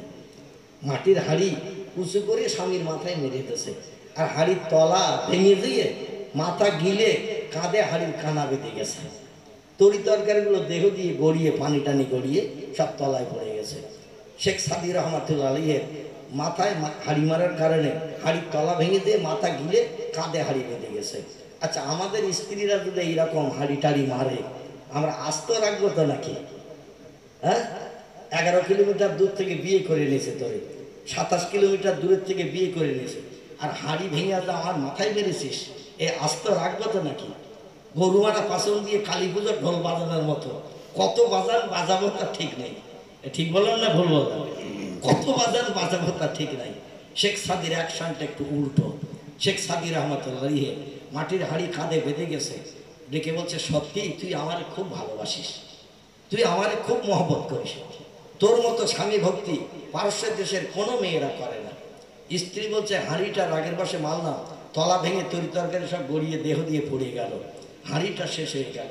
রাগের বশে পড়ে রাগ সহ্য করতে পারিনি, হাঁড়িটা তো শেষ করলাম। তারপরও বলছে আমি নাকি ভালোবাসি, হাঁড়ি ভাঙলামের পর ভালোবাসা, ব্যাপার বুঝি না। শেখ সাদি বলছে শোন, তোর দেয়া কত সুন্দর হার আমার গলায় ঝুলতেছে, দেখতে কত সুন্দর দেখাচ্ছে, মাটির হাঁড়ির কানা গলায় গোল হয়ে ঝুলতেছে, বলে কত সুন্দর তোর দেয়া হার আমার গলায় শোভাবর্ধন করছে। তো আমি একাই হার দেখে আনন্দ উপভোগ করবো না, একটু পারস্যের বাজারে যাব, বাজারে দিয়ে জনগণকে ডেকে বলবো তোমাদের স্ত্রীরা তোমাদের কেমন ভালোবাসে আর আমার স্ত্রী আমারে কেমন ভালোবাসে, এই দেখো কত সুন্দর হার আমার গলায় পরিয়ে দিয়েছে। স্ত্রী বুঝতে পেরেছে অ্যাকশন কথায় আমারে দিয়েছে। স্ত্রী সঙ্গে সঙ্গে হ্যাট হয়ে দোকানে জড়িয়ে ধরে বলছে ইয়া জাউজি, এ প্রাণের স্বামী, মাটির হাড়ির খানা আপনার গলায় ঝোলার কারণে হার হবে আর আপনি পারস্যের বাজারে লোকের দেখাবেন আমি হার পরিয়ে দিয়েছি, লোকের বুঝতে আর দেরি হবে না আমি কত জাহাবিজে মেয়ে লোক আছে, মাটির হাড়ির খানা গলায় ঝুলছে আর আপনি হার বলে লোকের বুঝাবেন, লোকের বুঝতে অসুবিধা হবে না আমি কি ধরনের মেয়ে ছেলে আছি। সেই খোদার কসম, মাটির হাড়ির কানা তলা ভেঙে আপনার গলায় ঝুললে হার হবে, এটা যদি আগে জানতাম খোদার কসম আপনার মাথায় হাড়ি মারতাম না।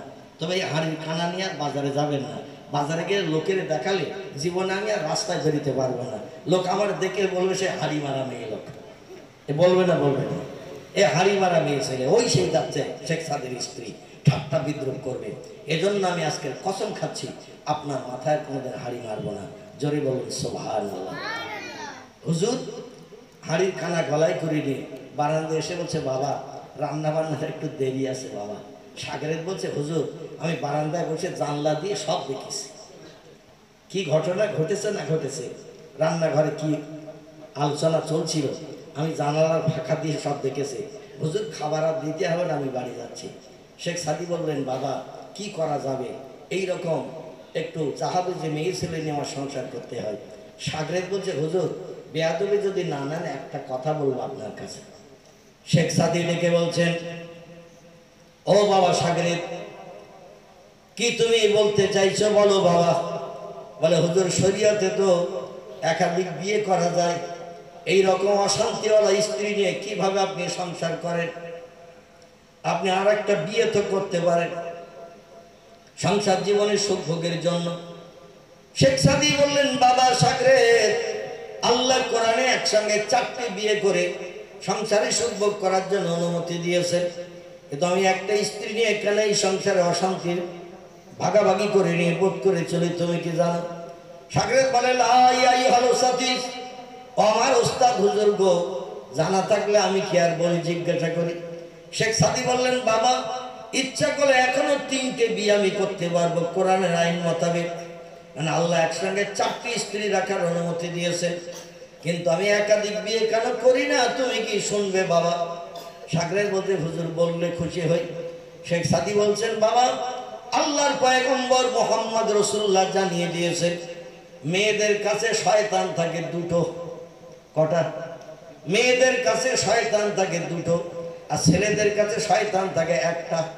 এই 3টে শয়তান সবসময় সংসারে অশান্তি বাঁধায়, ঝামেলা বাঁধায়। আমার কাছে শয়তান আছে 1টা নবীজির কথা মোতাবেক, আর আমার স্ত্রীর কাছে শয়তান আছে 2টো। এই 3টে শয়তানকে এখনো বশ করতে পারেনি, তাই মাঝে মাঝে স্বামী স্ত্রীতে মাঝে মাঝে অশান্তি হয়, ঝামেলা হয়, কথা কাটাকাটি হয়। তোমার কথা মোতাবেক আরেকটা বিয়ে করে যদি আমি আনি সংসারে সুখ ভোগের জন্য, ওই স্ত্রীর সঙ্গে আবার 2টো শয়তান এসে জড়বে। 3টে শয়তানকে এখনো বশ করতে পারিনি, আবার একটা বিয়ে করে যদি আনি তার সঙ্গে আবার 2টো শয়তান এসে জড়বে। 3টে শয়তানকে বশ করতে পারলাম না, আর 5টা শয়তানকে বশ করে আল্লাহর ইবাদত করব কি করে? আমি শয়তানের ভয়ে বিয়ে করি না। জোরে বলুন একটু সুবহানাল্লাহ।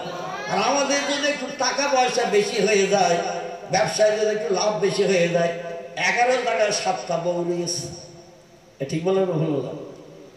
11 জায়গায় 7টা বউ রেখে দিয়েছে। গ্রামের পাড়ার লোক খবর রাখে না, যেখানে যেমন মনে করি সেখানে তেমন নিয়ে সংসার করি, বসবাস করি।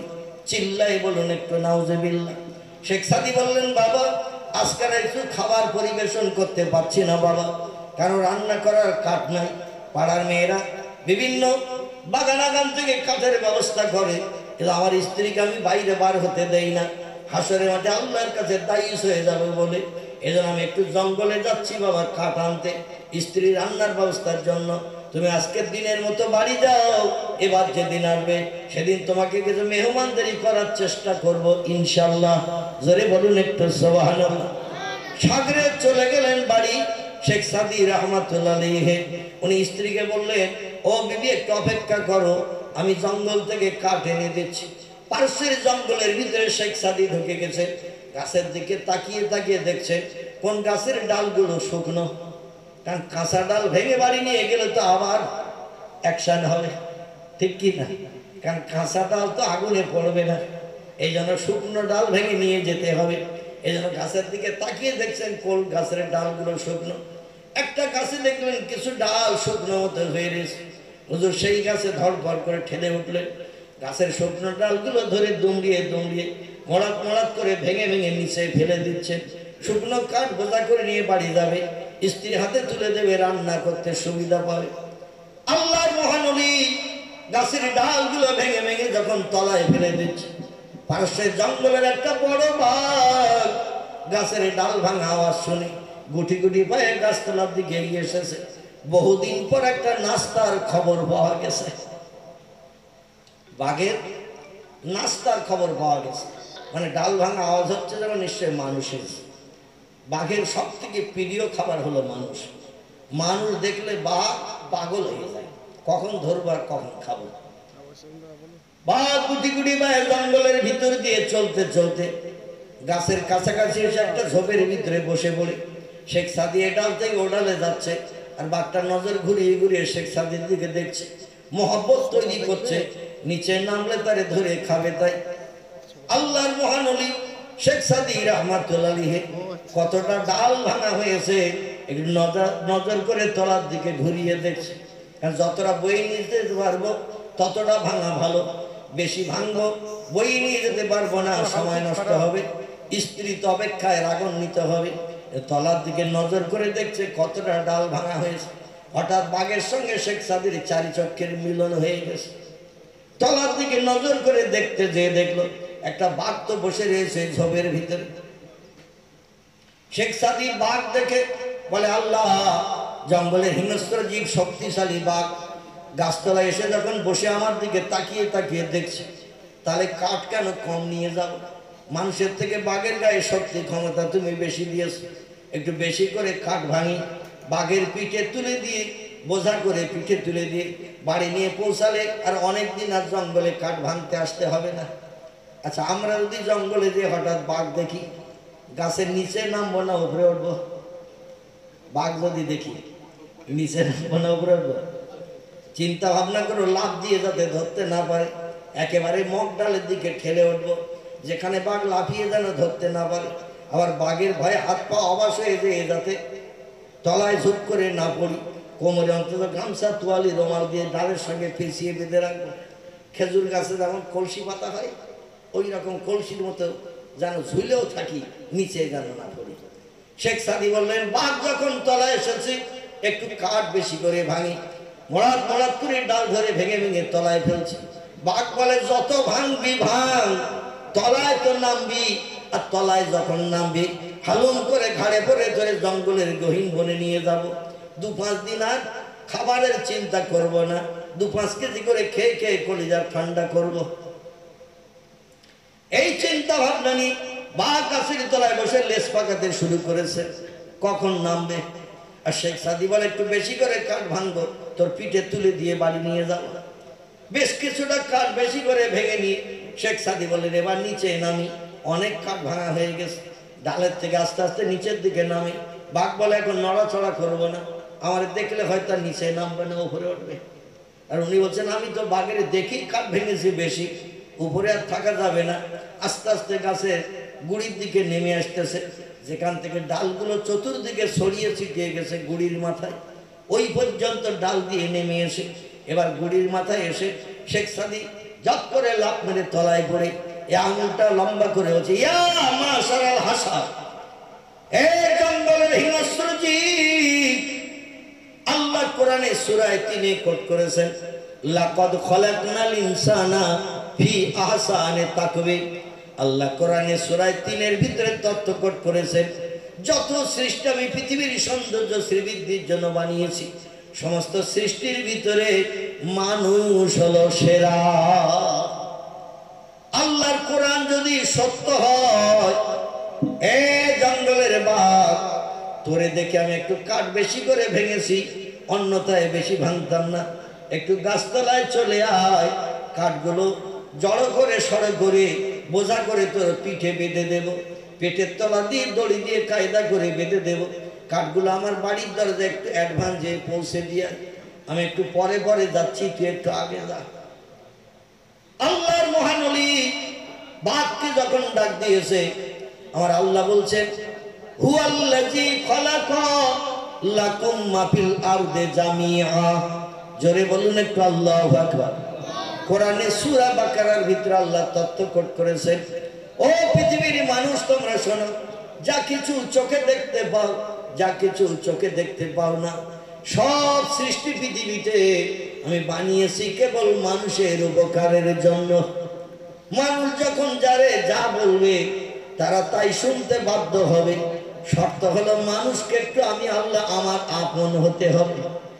নবী বলছেন, মান কানা লিল্লাহি কানা আল্লাহু লাহু। পৃথিবীর কোন মানুষ যদি আল্লাহর আপন হয়ে যায়, কান আল্লাহু লাহু, আমার আল্লাহ ওই মানুষের আপন হয়ে যায়।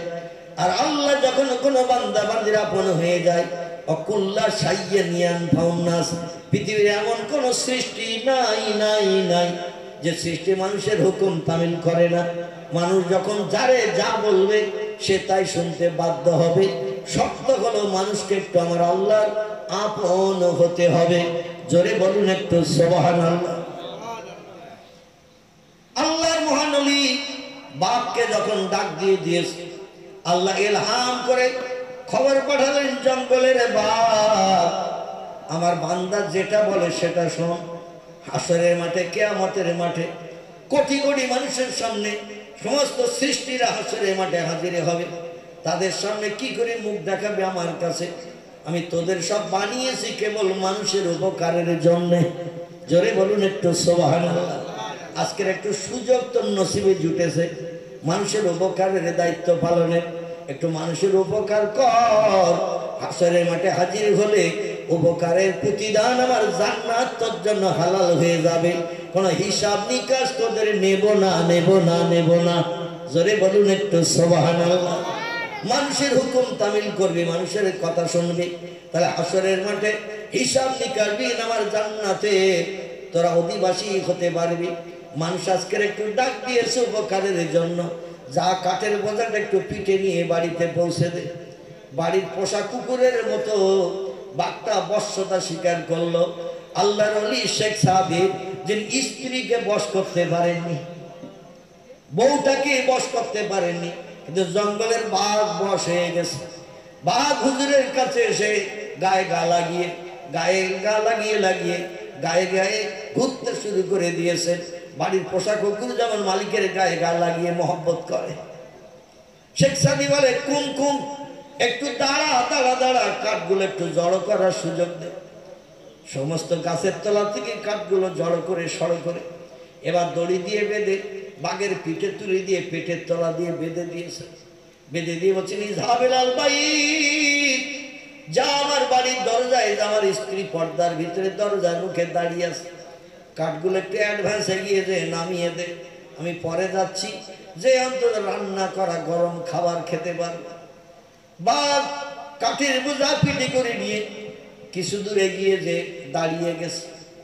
দাঁড়িয়ে যে মাথাটা আসমানের দিকে উঁচু করে জিব্বার করে আমার আল্লাহর সঙ্গে টেলিফোনে কথা বলে। জোরে বলুন একটু সুবহানাল্লাহ। হাদিস শরীফে এসেছে, আল্লাহ পাক পয়গম্বর মুহাম্মদ রাসূলুল্লাহকে ৪৫০০-এর মতো মর্যাদা দান করেছিলেন। অলৌকিক তাজ্জব আশ্চর্যান্বিত ঘটনা আল্লাহ আমার নবীকে দিয়ে পৃথিবীতে ঘটিয়েছিলেন। রাসূল বলেন, আমার একটা মর্যাদা আমি সঙ্গে করে নিয়ে কবরে যাচ্ছি না, আমার টোটাল মর্যাদাগুলো আমার উম্মতের জন্য রেখে যাচ্ছি, কারণ আমার পরে আর কোনো পয়গম্বরের আগমন পৃথিবীতে হবে না। এই আমার উম্মতেরা আমার মতো যদি উপকৃত হতে চায়, আমার মর্যাদাগুলো কারামাত হিসাবে ব্যবহার করে লাভবান হতে পারবে। জোরে বলুন একটু সুবহানাল্লাহ। আমার ভাইরা, মক্কা নগরীতে পয়গম্বর বসবাসকালে জঙ্গলের বাঘ পর্যন্ত নবীজির পায়ের ধুলা চেটে দিয়েছে। জোরে বলুন একটু সুবহানাল্লাহ। জঙ্গলের হরিণের বাচ্চারা পর্যন্ত নবীজির কাছে এসে জবান খুলে বলছে আনতা রাসূলুল্লাহ লা শাক্কা ফীহি, আপনি আল্লাহর পয়গম্বর, কোনো সন্দেহ নাই। মক্কা নগরীতে পাহাড়ের কিনারায় বড় গাছ, আল্লাহর পয়গম্বরকে নিয়ে গেল মক্কার মানুষ। ও মুহাম্মদ, সব জিনিসগুলো তুমি জাদু করে রেখে দিয়েছো, তাই যখন যেখানে যাও জাদু খাটিয়ে দাও। একটা গাছ আছে পাহাড়ের কিনারায়, পূর্বের বড় গাছ, ওই গাছকে যদি কথা বলিয়ে পয়গম্বরের সাক্ষী দিতে পারো, অবশ্যই তোমাকে পয়গম্বর বলে মান্যতা দেব। নবী বলেন ইযহাব ইলা শাজার, চলো সেই গাছের কাছে আমারে নিয়ে চলো, বাকি কাজ আমি মুহাম্মদ রাসূলুল্লাহ আমার গাছের কাছে নিয়ে যেয়ে বলো মুহাম্মদ, এই গাছটা জবানে কথা বলে যদি তোমার পয়গম্বরের সাক্ষ্য দেয়, আমাদের পয়গম্বর বলে মেনে নিতে আপত্তি নাই।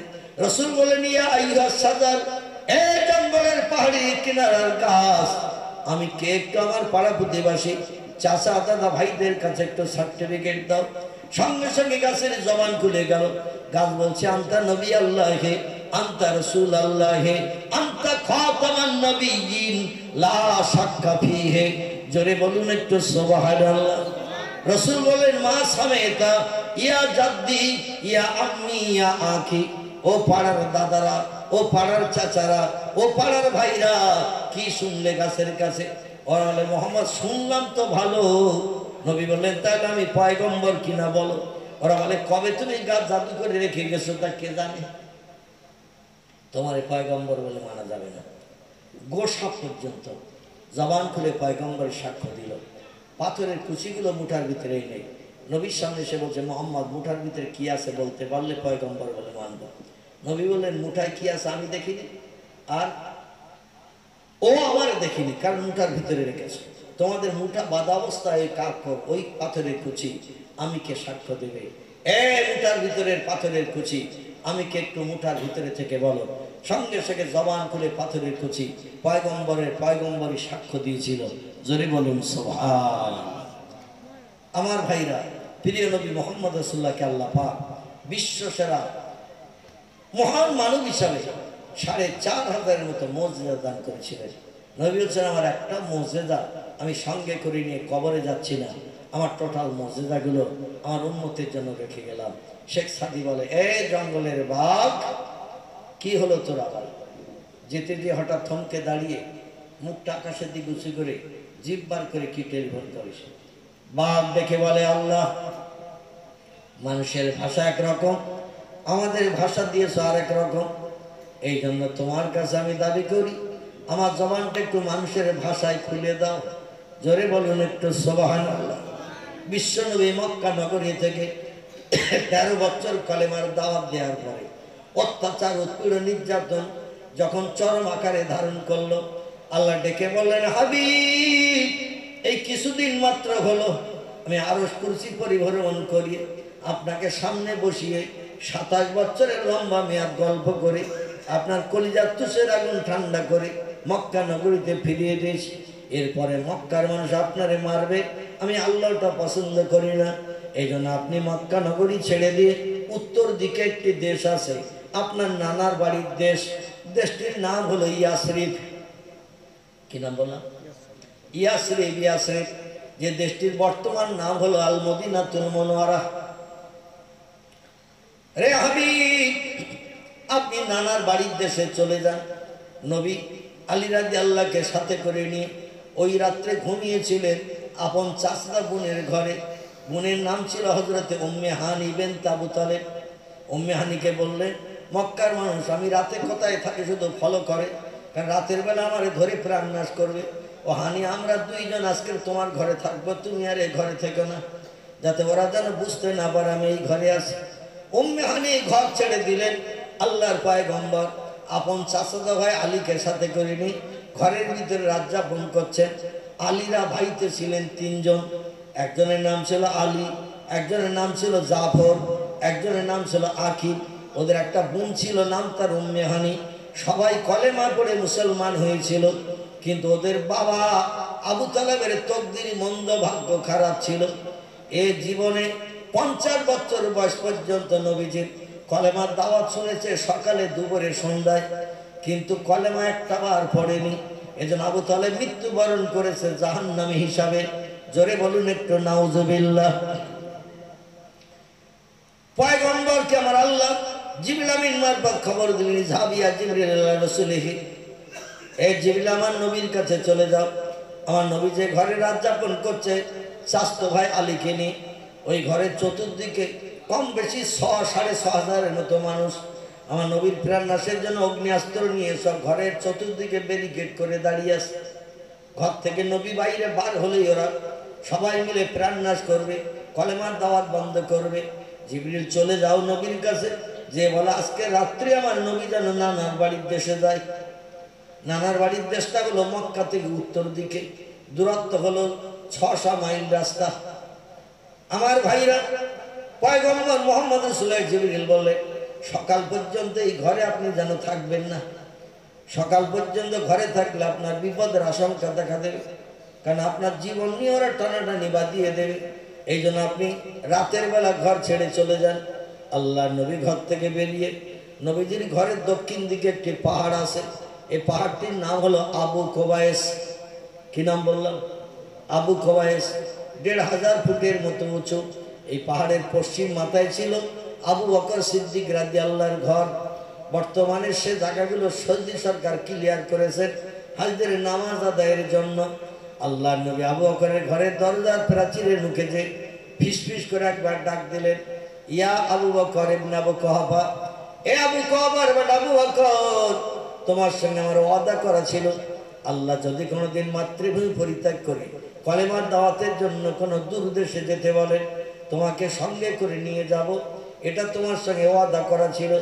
আজকে তোমার না ডেকে যদি আমি মোহাম্মদ একা যাই, আমার ওয়াদা ভঙ্গ করা হবে। এই জন্য আমি তোমার ডাক দিচ্ছি, যদি পারো আমার ডাকে সাড়া দিয়ে বেরিয়ে এস। নবী একটা বার মাত্র ডাকলেন রাতের গভীরে। জিবরিল আমিন বললেন বেরিয়ে যান এই রাত্রে, তবে শুনুন এই সন্তর্পণে যাবে, ঘরের বাইরে কিন্তু শত্রুরা অগ্নিয়াস্ত্র নিয়ে দাঁড়িয়ে রয়েছে। নবী বললেন আপনি দেশ পরিত্যাগ করতে বলছেন, বাইরে আবার শত্রুরা দাঁড়িয়ে আছে অগ্নিয়াস্ত্র নিয়ে। সে যুগে মানুষ মারার যত যন্ত্রপাতি ছিল, তরবারি, বল্লম, তীর ধনুক, এমন করে যা কিছু ছিল মানুষ মারা যন্ত্র, প্রত্যেকের হাতে কিছু না কিছু আছে, রাসূলের উপরে আঘাত করবে। তাই জিবরিল বললেন একটু সন্তর্পণে যাবে, আপনার প্রেরণাসের জন্য বাইরে সব শত্রুরা দাঁড়িয়ে রয়েছে। পয়গম্বর বললেন এই কি তথ্য আপনি দিচ্ছেন? বাইরে শত্রু দাঁড়িয়ে রয়েছে, আর আমি দরজা খুলে বেরিয়ে গেলেই শত্রুরা তো আমারে ধরবে আর আমার জীবন নিয়ে টানাটানি বাঁধাবে, কিভাবে আমি যাব? জিবরিল বললেন আলা তাহজান ওয়ালা তাকাব ইয়া কি মুহাম্মদ ইবনে আব্দুল্লাহ, এ মক্কার অধিবাসী আব্দুল্লাহর বেটা ভাই মুহাম্মদ রাসূলুল্লাহ, কোনো ভয় নাই, চিন্তা নাই। কোরআনে সূরা ইয়াসিনের প্রথম রুকুটা একটু পাঠ করে নেবেন। এই ঘরের ভিতরে থাকতে কোরআনে সূরা ইয়াসিনের প্রথম রুকু, ইয়াসিন আল কোরআনিল হাকিম ইন্নাকা লামিনাল মুরসালিন আলা সিরাতিল মুস্তাকিম। এই রুকুটা মুবিন পর্যন্ত আপনি পড়ে নিন। ঘরের ভিতরে ধুলাবালি, কাকরের কচি, পাথর টাথর যা কিছু পাবেন, একটু ঘরের ভিতর থেকে জড়সড় করে সূরা ইয়াসিন এক রুকু পাঠ করে 3 বার একটু ফুৎকার করবেন, ওতে ফু দিয়ে ঘরের ভিতরে আপনি উপরের দিকে ছড়িয়ে দেবেন। আল্লাহ কুদরতি ক্ষমতায় আপনার ছড়া বালি, পাথর, কাকরের কুচিগুলো বাইরে বার করে নিয়ে সব শত্রুদের চোখে 2-5টা করে ঢুকিয়ে দেবে। চলে বলুন সুবহানাল্লাহ। আমরা যেটা পারি না, মানুষ যেটা পারে না, সেটা করতে পারে কে? কথা বলে। আমরা যেটা দেখতে পাই না, সেটা দেখতে পাই কে? আমরা যে খবর তাড়াতাড়ি জানতে পারি না, সে খবরটা জানতে পারে কে? যিনি জানতে পারেন তিনি হলেন আল্লাহ সুবহানাহু ওয়া তাআলা। পয়গম্বরকে জিবরিল আমিন বলছেন আপনি শুধু ঘরের ভিতরে ছড়িয়ে দেন, সূরা ইয়াসিনের প্রথম রুকু পাঠ করে বাইরে নিয়ে যে শত্রুদের চোখে ঢোকানোর দায়িত্ব আল্লাহর।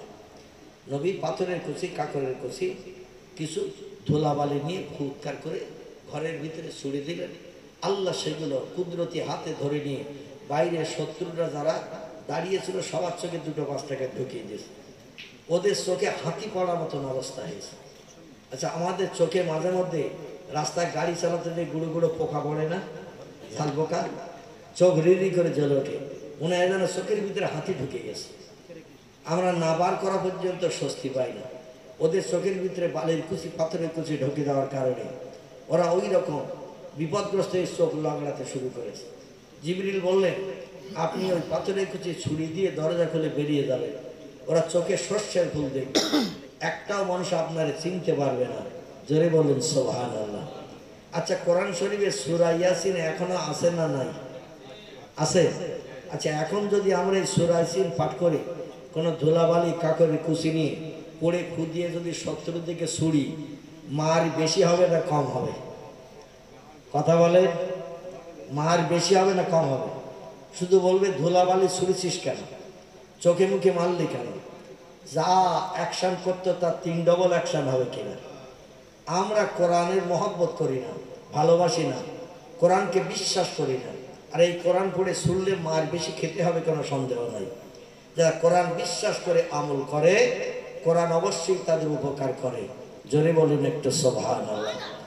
সংক্ষেপ কথা আমার ভাইরা, আল্লাহর পয়গম্বর শত্রুদের ঠেলে ঠেলে বাইরে বেরিয়ে গেলেন। কেউ পয়গম্বরকে দেখতে পেল না। নবী আবু বকরের ঘরের কাছে যেয়ে বললেন, আবু বকর, আল্লাহ হুকুম করেছেন মাতৃভূমি পরিত্যাগ করার জন্য। ও আবু বকর, এই জন্য তোমাকে বলছি, যদি যেতে চাও বেরিয়ে এসো। আবু বকর সিদ্দিক রাদিয়াল্লাহু আনহু উনি বললেন, আল্লাহর পয়গম্বর, যেদিন আপনার সঙ্গে আমার কথাবার্তা সেটেল হয়েছিল, সেই দিন থেকে দেখতে দেখতে 6 মাস অতিক্রম হয়ে গেছে। আমি একটা রাত্রির বেলা ঘুমাই না, এই প্রাচীরের দরজায় পিঠ লাগিয়ে বসে থাকি। আপনি কখন কোন দিন এসে আমারে ডাকবেন তাই। জোরে বলুন একটু সুবহানাল্লাহ। আর 6 মাস ঘুমকে হারাম করে বসে রয়েছে। নবী বললেন, যদি যেতে চাও তাহলে এসো। আবু বকর সিদ্দিক বাইরে বেরিয়ে আল্লাহর পয়গম্বরকে সাথে করে নিয়ে চলতে শুরু করলেন আরাফাতের মাঠের দিকে। মক্কা নগরী থেকে 11 মতান্তরে 12 কিলোমিটার রাস্তা গেলে একটা বড় পাহাড় এখনো দেখতে পাওয়া যায়। এই পাহাড়টির নাম হলো গারে সুর। কি নাম বললাম?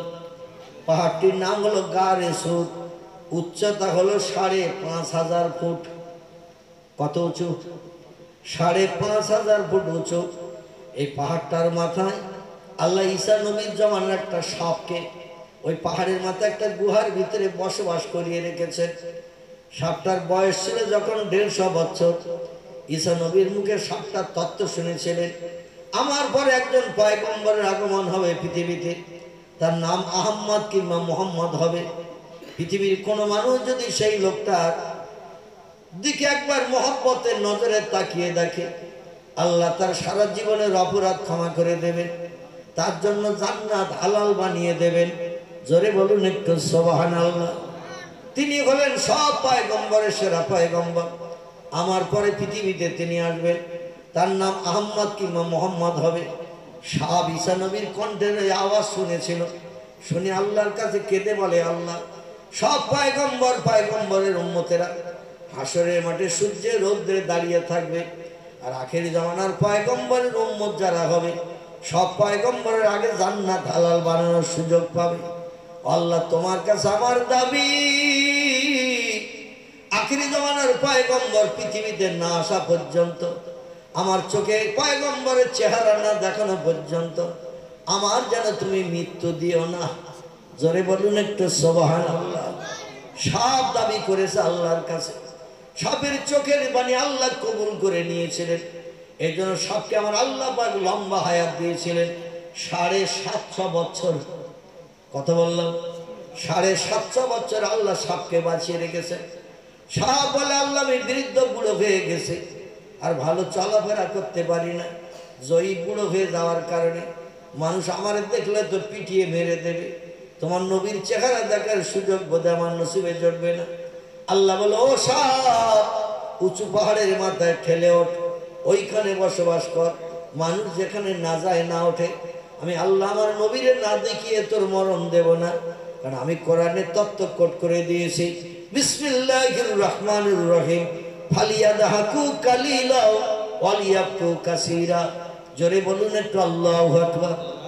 আল্লাহ বলছেন আমাকে যদি কেউ রাজি করতে চায়, জীবনের সফলতা অর্জন যদি কেউ করতে চায়, জীবনের শান্তি যদি কেউ পরিপূর্ণ করতে চায়, দুটি কাজ যেন পৃথিবীতে তারা করে নেয়, দুটি কাজ যেন জীবনের সঙ্গে তারা আমল দিয়ে দেয়, প্রতিফলিত করে নেয়। আল্লাহ দুটি কাজের কথা কোরআনে কোট করেছেন।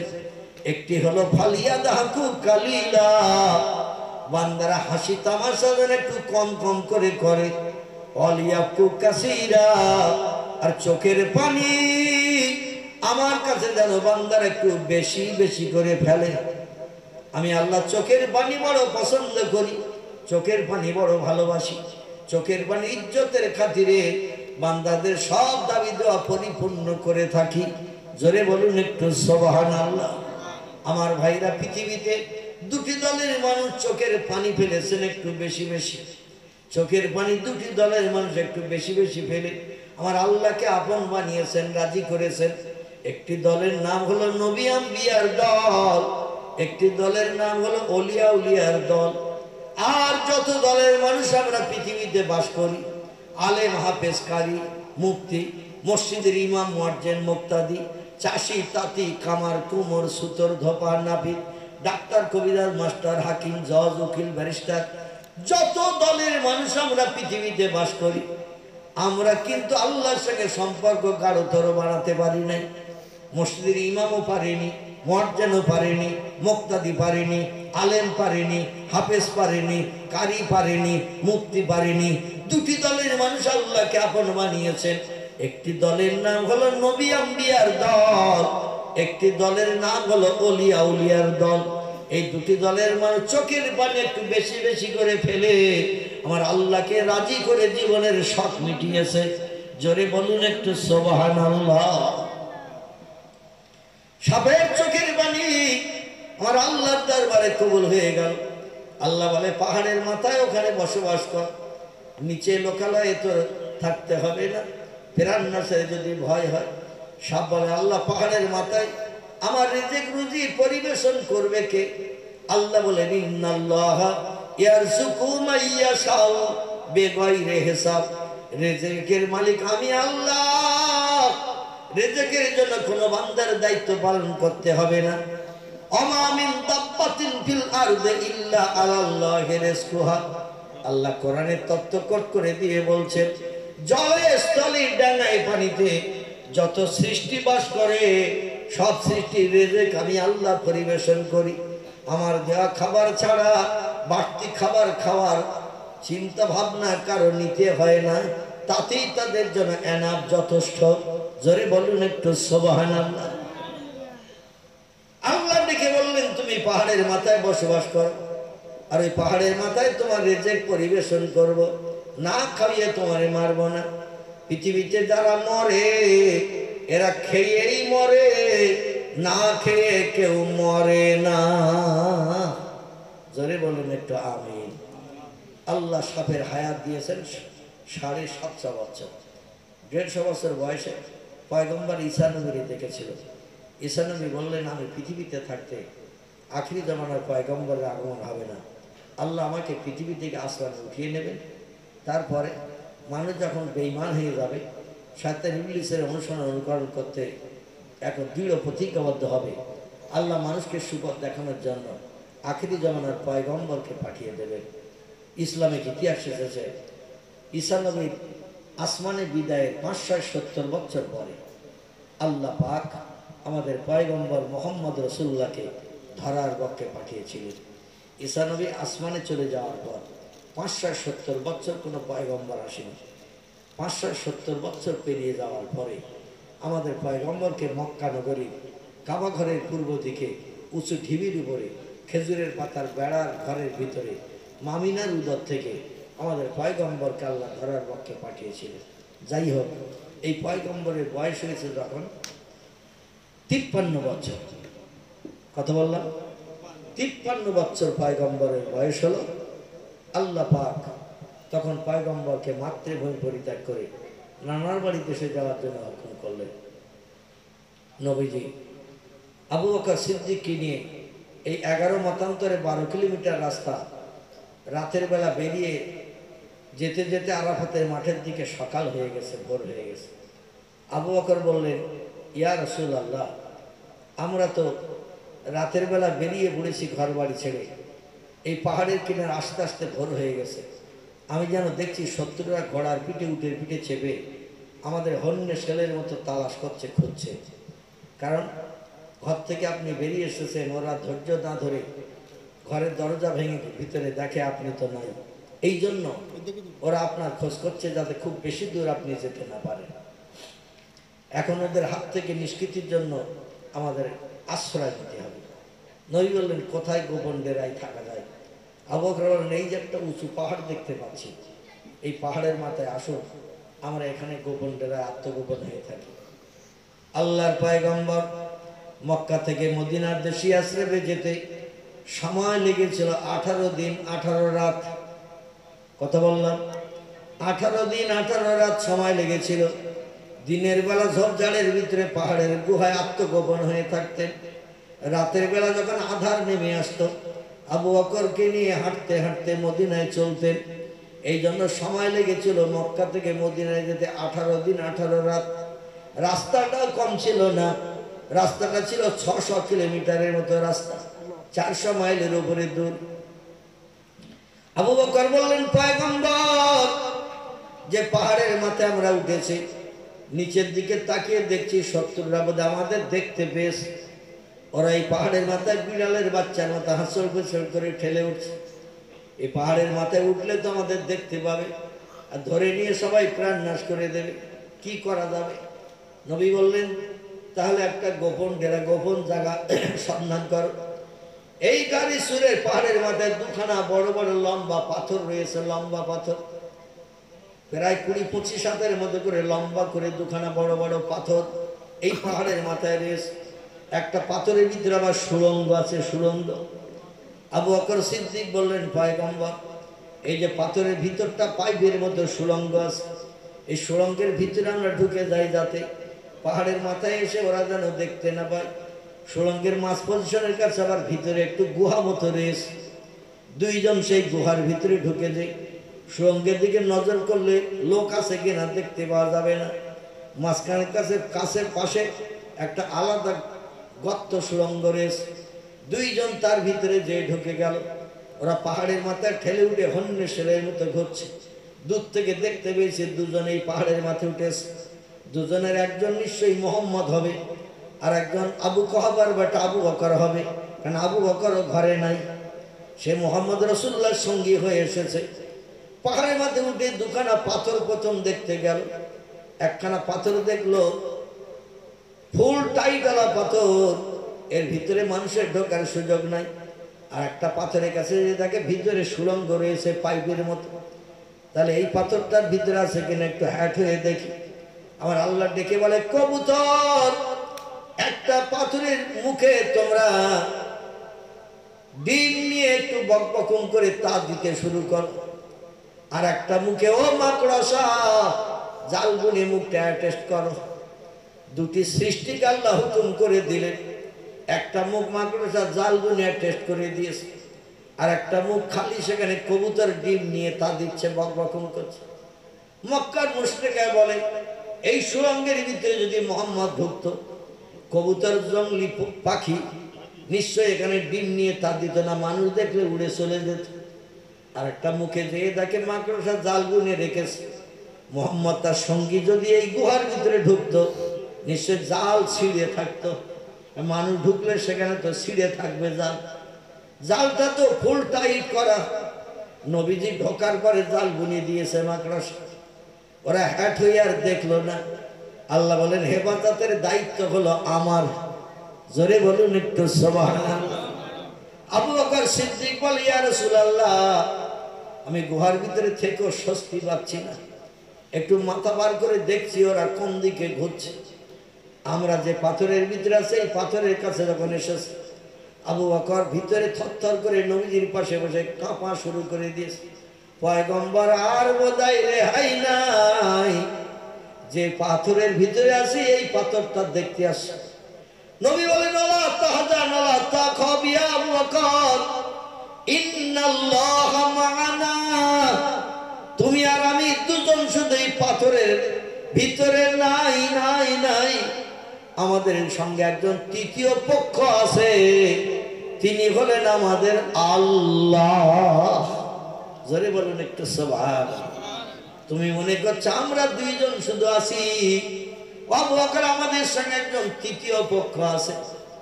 ইন্নাল্লাহ মা'ানা, আল্লাহ আমাদের সঙ্গে হয়ে আছে, নিশ্চয় আল্লাহ আমাদের হেফাজতের দায়িত্ব নেবেন। চিল্লাই বলুন একটু সুবহানাল্লাহ। কথাটা নবীজির সত্য না মিথ্যা? নবীর কথা সত্য। আল্লাহ বলছেন আমার পয়গম্বর যখন আমার নাম করলো, আর ওই গুহার ভিতরে পয়গম্বরে ধরে বার করবে, শত্রুরা আমি কি পছন্দ করব? দুই সৃষ্টিকে সঙ্গে সঙ্গে পাঠিয়ে দেন। এক সৃষ্টি বলেন জ্বালবো, আর সৃষ্টি বলেন ডিম নিয়ে তাদের এক মুখে। ওরা তাই দিকে আর ভিতরে ঢুকলো না, পরীক্ষা নিরীক্ষা করলো না। ঢুকলে কিন্তু বিপদ দেখা দিত। ওরা বলল তাহলে ঘন কুয়াশায় ভোরবেলা আমরা ঠিক মানুষ বলে চিনতে পারিনি, দেখতে পারিনি। এত উঁচু পাহাড়ে মোহাম্মদ আসতে পারে না। ওরা পাহাড় থেকে নিচে নেমে গেছে। আবু বকর সিদ্দিক বললেন আবার আসলেও আসতে পারে, এই জন্য এই পাহাড়ের ভিতরে থাকবো না, আলাদা একটা গুহার ভিতরে ঢুকি। খুব সংক্ষেপ কথা, পরবর্তী বক্তাও এসে গেছে গাড়িতে, নাকি এসে গেছে, সময় আমার শেষের দিকে এসে গেছে। আমার ভাইরা, আবু বকর সিদ্দিক ওই পাহাড়ের মাথায় একটা গুহা গর্ত আছে, গর্ত, যার মাথায় কালি দিয়ে লেখা আছে গারে সুর। কি লেখা আছে? আমি বাস্তব চোখে দেখেছি তাই বলছি। কালি দিয়ে লেখা রয়েছে গারে সুর, মানে সাপের গর্ত লেখা আছে। মানুষ কালি দিয়ে লিখে রেখেছে, এখনো লেখা আছে। এই গর্তের ভিতরে আবু বকর বললেন আমরা এই গর্তের ভিতরে ঢুকি, কারণ এই অন্ধকার গর্তের ভিতরে শত্রুরা ঢুকবে না।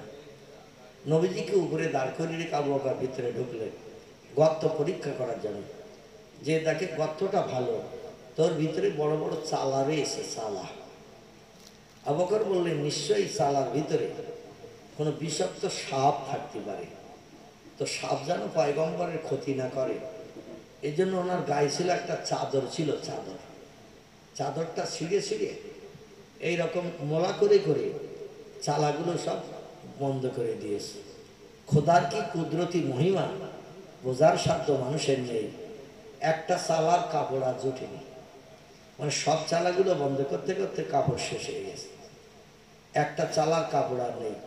আচ্ছা, 1 বিঘা একটা জমি, তাতে যদি শ্যালো মেশিনে পানি দেওয়া হয় আর একটা ইঁদুরের চালা যদি বন্ধ করা না হয়, পরের দিন সকালে যে আর পানি পাওয়া যাবে? সব দিকে আলবাদা রয়েছে, এক জায়গায় একটা ইঁদুরের চালা ভোগা রয়েছে, আর তার ভিতর দিয়ে পানি হু হু করে বেরিয়ে যাচ্ছে। সব দিকে ভালো করে আলবাদা, এক জায়গায় চালা বন্ধ করা হয়নি। পানি থাকবেও খেতে, থাকবে নাকি? বেরিয়ে যাবে কিনা? এই জন্য আবু বকর বললেন সব চালা বন্ধ করেছি, একটা চালার তো কাপড় জুটেনি। যদি কোনো বিষাক্ত সাপ থাকে এই চালা দিয়ে বেরিয়ে এসেই তো ক্ষতি করবে পয়গম্বরের। আবু বকর চিন্তা করলেন কি করি এখন এই গুহার ভিতরে। নিজে পায়ের গোড়ালিটা লম্বা করে দিয়ে, ডান পায়ের গোড়ালিটা লম্বা করে দিয়ে চালার মুখটা বন্ধ করে দিলেন। জোরে বলুন সুবহানাল্লাহ। এই জ্ঞান আবু বকরের ছিল যে সাপ সব চালার মুখে এসে কাপড় দিয়ে মুখ বন্ধ করা বেরোতে পারবে না, কিন্তু যে চালার মুখে আমি পা দিয়ে রেখেছি এ চালার মুখে এসে আমার পা ফেলে তো দংশন করতে ছাড়বে না। আবু বকর বললেন আমার পায়ে দংশন করে করুক, আমার পায়ে কামড় দেয় দিক, আমার পয়গম্বরের জন্য একটা পশমের ক্ষতি করতে না পারে। জোরে বলুন সুবহানাল্লাহ। এটা হলো নবীর মহব্বত, এটা হলো নবীর প্রেম। রাসূল বলছেন লা ইউমিনু আহাদুকুম হাত্তা কুনা হাব্বা ইলাইহি মিন ওয়ালিদিহি ওয়া ওয়ালাদিহি ওয়ান নাসি আজমাইন।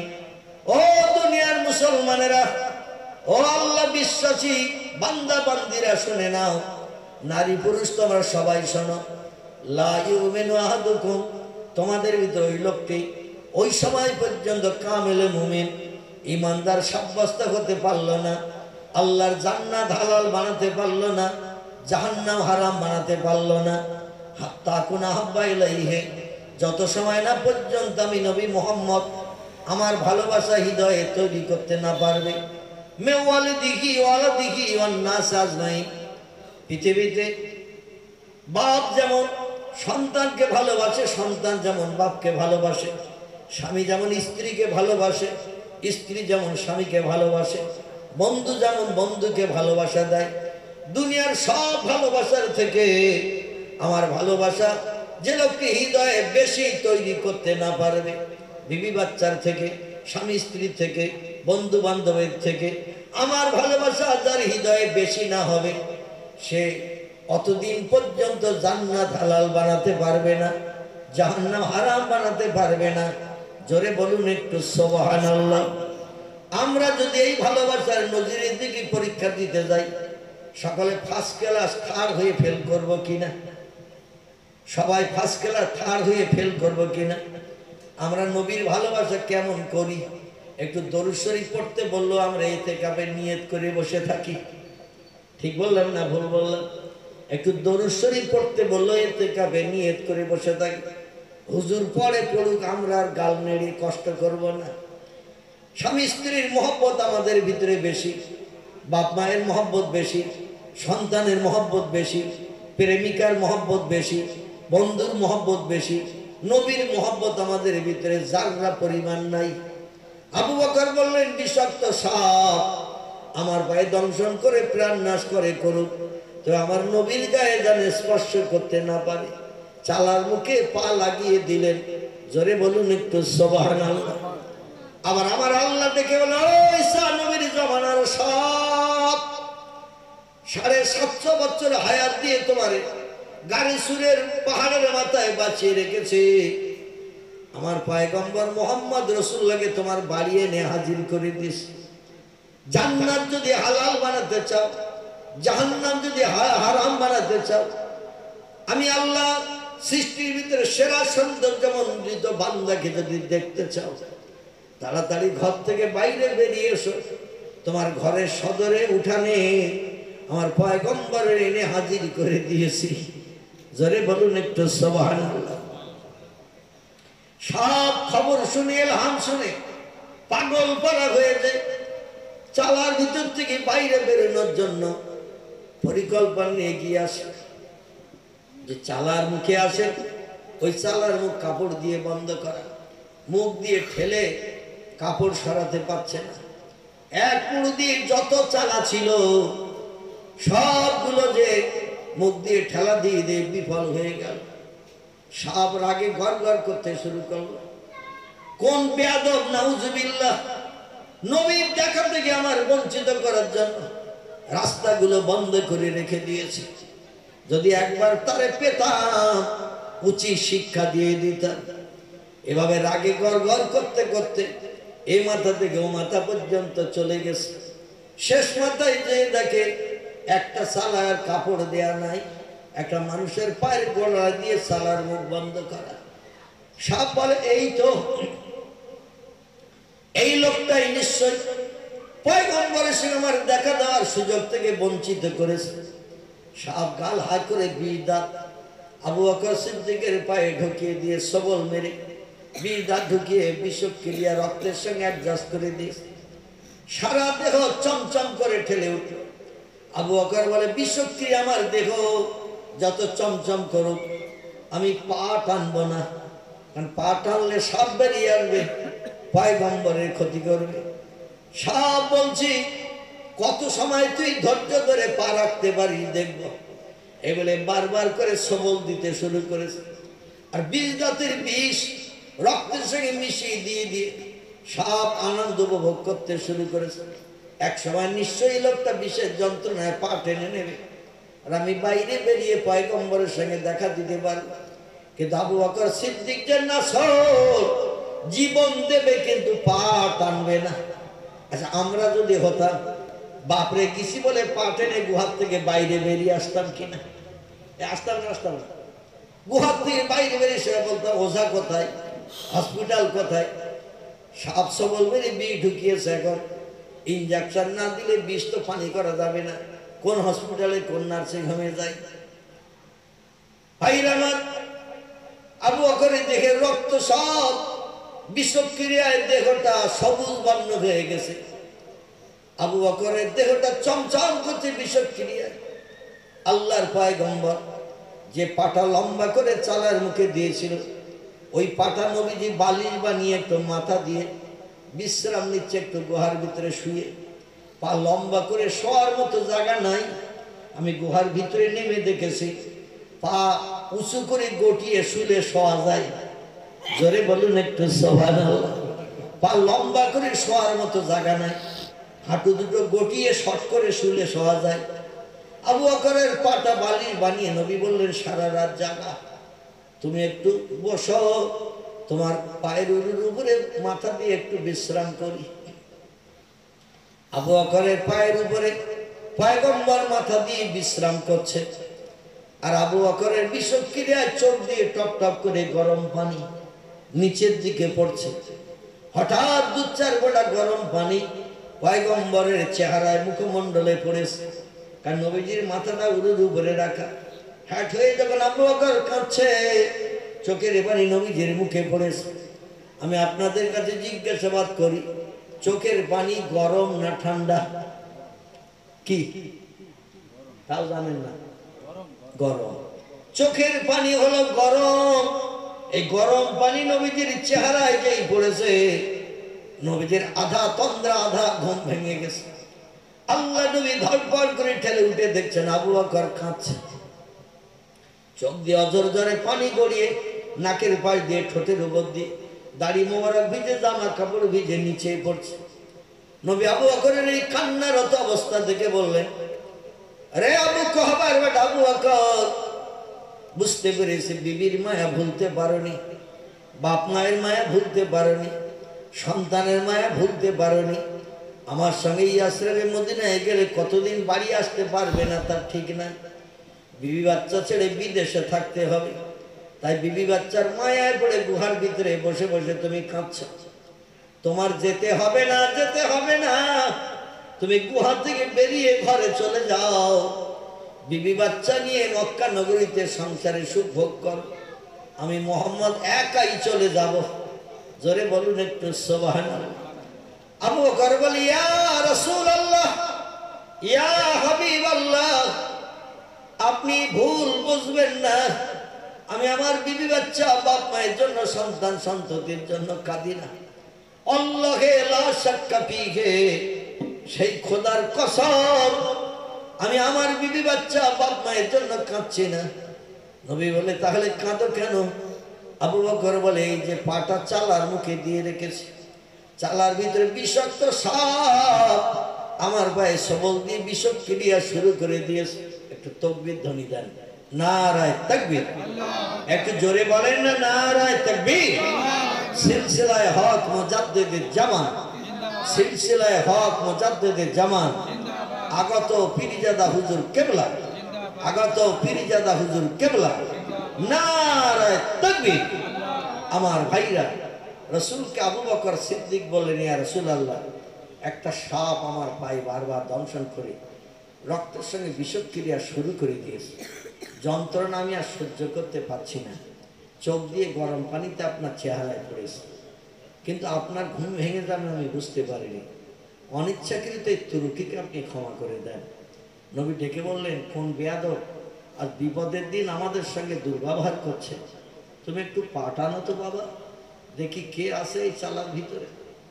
আবু বকর বললেন, আমি পাঠানলেই তো বিষাক্ত সাপ বেরিয়ে আপনার ক্ষতি করতে পারে, এজন্য আমি জীবন দেব, পাঠাবো না। নবী বললেন, তকদিরে যদি আল্লাহ লিখে রেখে দিয়ে থাকেন সাপের দংশন আমার, তুমি হাজার চেষ্টা করলেও কেউ রেহাই করতে পারবে না, একটু পাঠানো বাবা, দেখি কে তোমার সঙ্গে দুর্ব্যবহার করছে। আবু বকর যেই পাঠ এনেছে, সাপ চালার ভিতরে বেরিয়ে লেজে ভর করে নবীর মুখের কাছে ডালা তুলে ফানা তুলে জিব্বার করে ফসফস ফসফস করছে। নবী বলে, আমার সাহাবীর পায়ে দংশন করে এখনো তোর খেদ মিটিনি, এখন আমার মুখের কাছে ডালা তুলে জিব্বার করে ফসফস করছে, আমার চেহারায় আঘাত করবি তাই। সাপ মুখ উঁচু করে বলছে, আল্লাহ, তোমার পয়গম্বরের সঙ্গে একটু কথা বলার জন্য আমার জবান মানুষের মতো একটু খুলে দাও, কারণ আমাদের ভাষা আলাদা, মানুষের ভাষা আলাদা, আল্লাহ একটু জবান খুলে দাও। আল্লাহ সাপের জবান খুলে দিলেন মানুষের মতো কথা বলার জন্য। জোরে বলেন সুবহানাল্লাহ। সাপ বলে পয়গম্বর আমি ঈসা নবী জমানার সাপ। পয়গম্বর ঈসা নবীর মুখে শুনেছিলাম আপনার পরিচয়, তা আল্লাহর কাছে কেঁদে দাবি করেছিলাম, আল্লাহ তোমার আখিরি জমানার পয়গম্বর দুনিয়ায় না আসা পর্যন্ত আমার যেন মরণ দিও না। আল্লাহ তাই আমার হাতে বাঁচিয়ে রেখেছেন 750 বছর। আমি এই পাহাড়ের মাথায় বসবাস করছি, বৃদ্ধ জয়ীব হয়ে গেছি। আর আজকে আল্লাহ আমার এই বাসায় আপনাকে এনেছেন আপনার সঙ্গে সাক্ষাতের জন্য। আল্লাহ ইলহাম করে আমার খবর দিয়েছেন, বাইরে বেরিতে যেয়ে দেখে এই বিপদ, তাই বাধ্য হয়ে আপনার সাহাবীর পায়ে দংশন করেছি শুধু আপনাকে দেখার জন্য। অনিচ্ছাকৃত এই ত্রুটি আপনি একটু ক্ষমা করে দিন, আর আপনি আমাকে একটু কলেমা পড়িয়ে মুসলমান বানিয়ে দিন। জোরে বলুন সুবহানাল্লাহ। হাসরের মাঠে আপনার উম্মতদের সঙ্গে আমি জান্নাত হালাল বানাতে চাই। নবীজি মদিনায় যে কলেমা দাওয়াত দেওয়ার আগে গারে সুরের গুহার ভিতরে সাপেরে কলেমা পড়িয়ে ইমানদার মুসলমান বানিয়েছিলেন। জোরে বলুন সুবহানাল্লাহ। একটা সাপ সে কলেমা পড়ে মুসলমান হলো জান্নাত হালাল বানানোর জন্য, আর আমরা জীবনে একটাবার তওবাও করি না, কলেমাও ভালোভাবে পড়ি না। ঠিক বললাম না ভুল বললাম? শুধু অপরাধমূলক কাজ করেই চলছি, জীবনে একটু অনুতপ্ত হই না। যাই হোক, হুজুর এসেছেন, তিনি আলোচনা রাখবেন। আমি অনুরোধ রাখবো, শেষ ভালো যার সব ভালো তার, কেউ যেন ওঠাউঠি করবেন না। দেখতে দেখতে রাত 3:03 হয়ে গেছে আমার ঘড়িতে। আমার ভাইরা, খুব বেশি সময় আর বাকি নাই, ফজরের আজান হতে। সকলে শেষ দোয়া করে আপন আপন গৃহে প্রত্যাবর্তন করবেন। সকলে বলুন আমিন। প্রাণ ভরে উচ্চ রবে মোহাম্মতে দরুদ শরীফ। আল্লাহ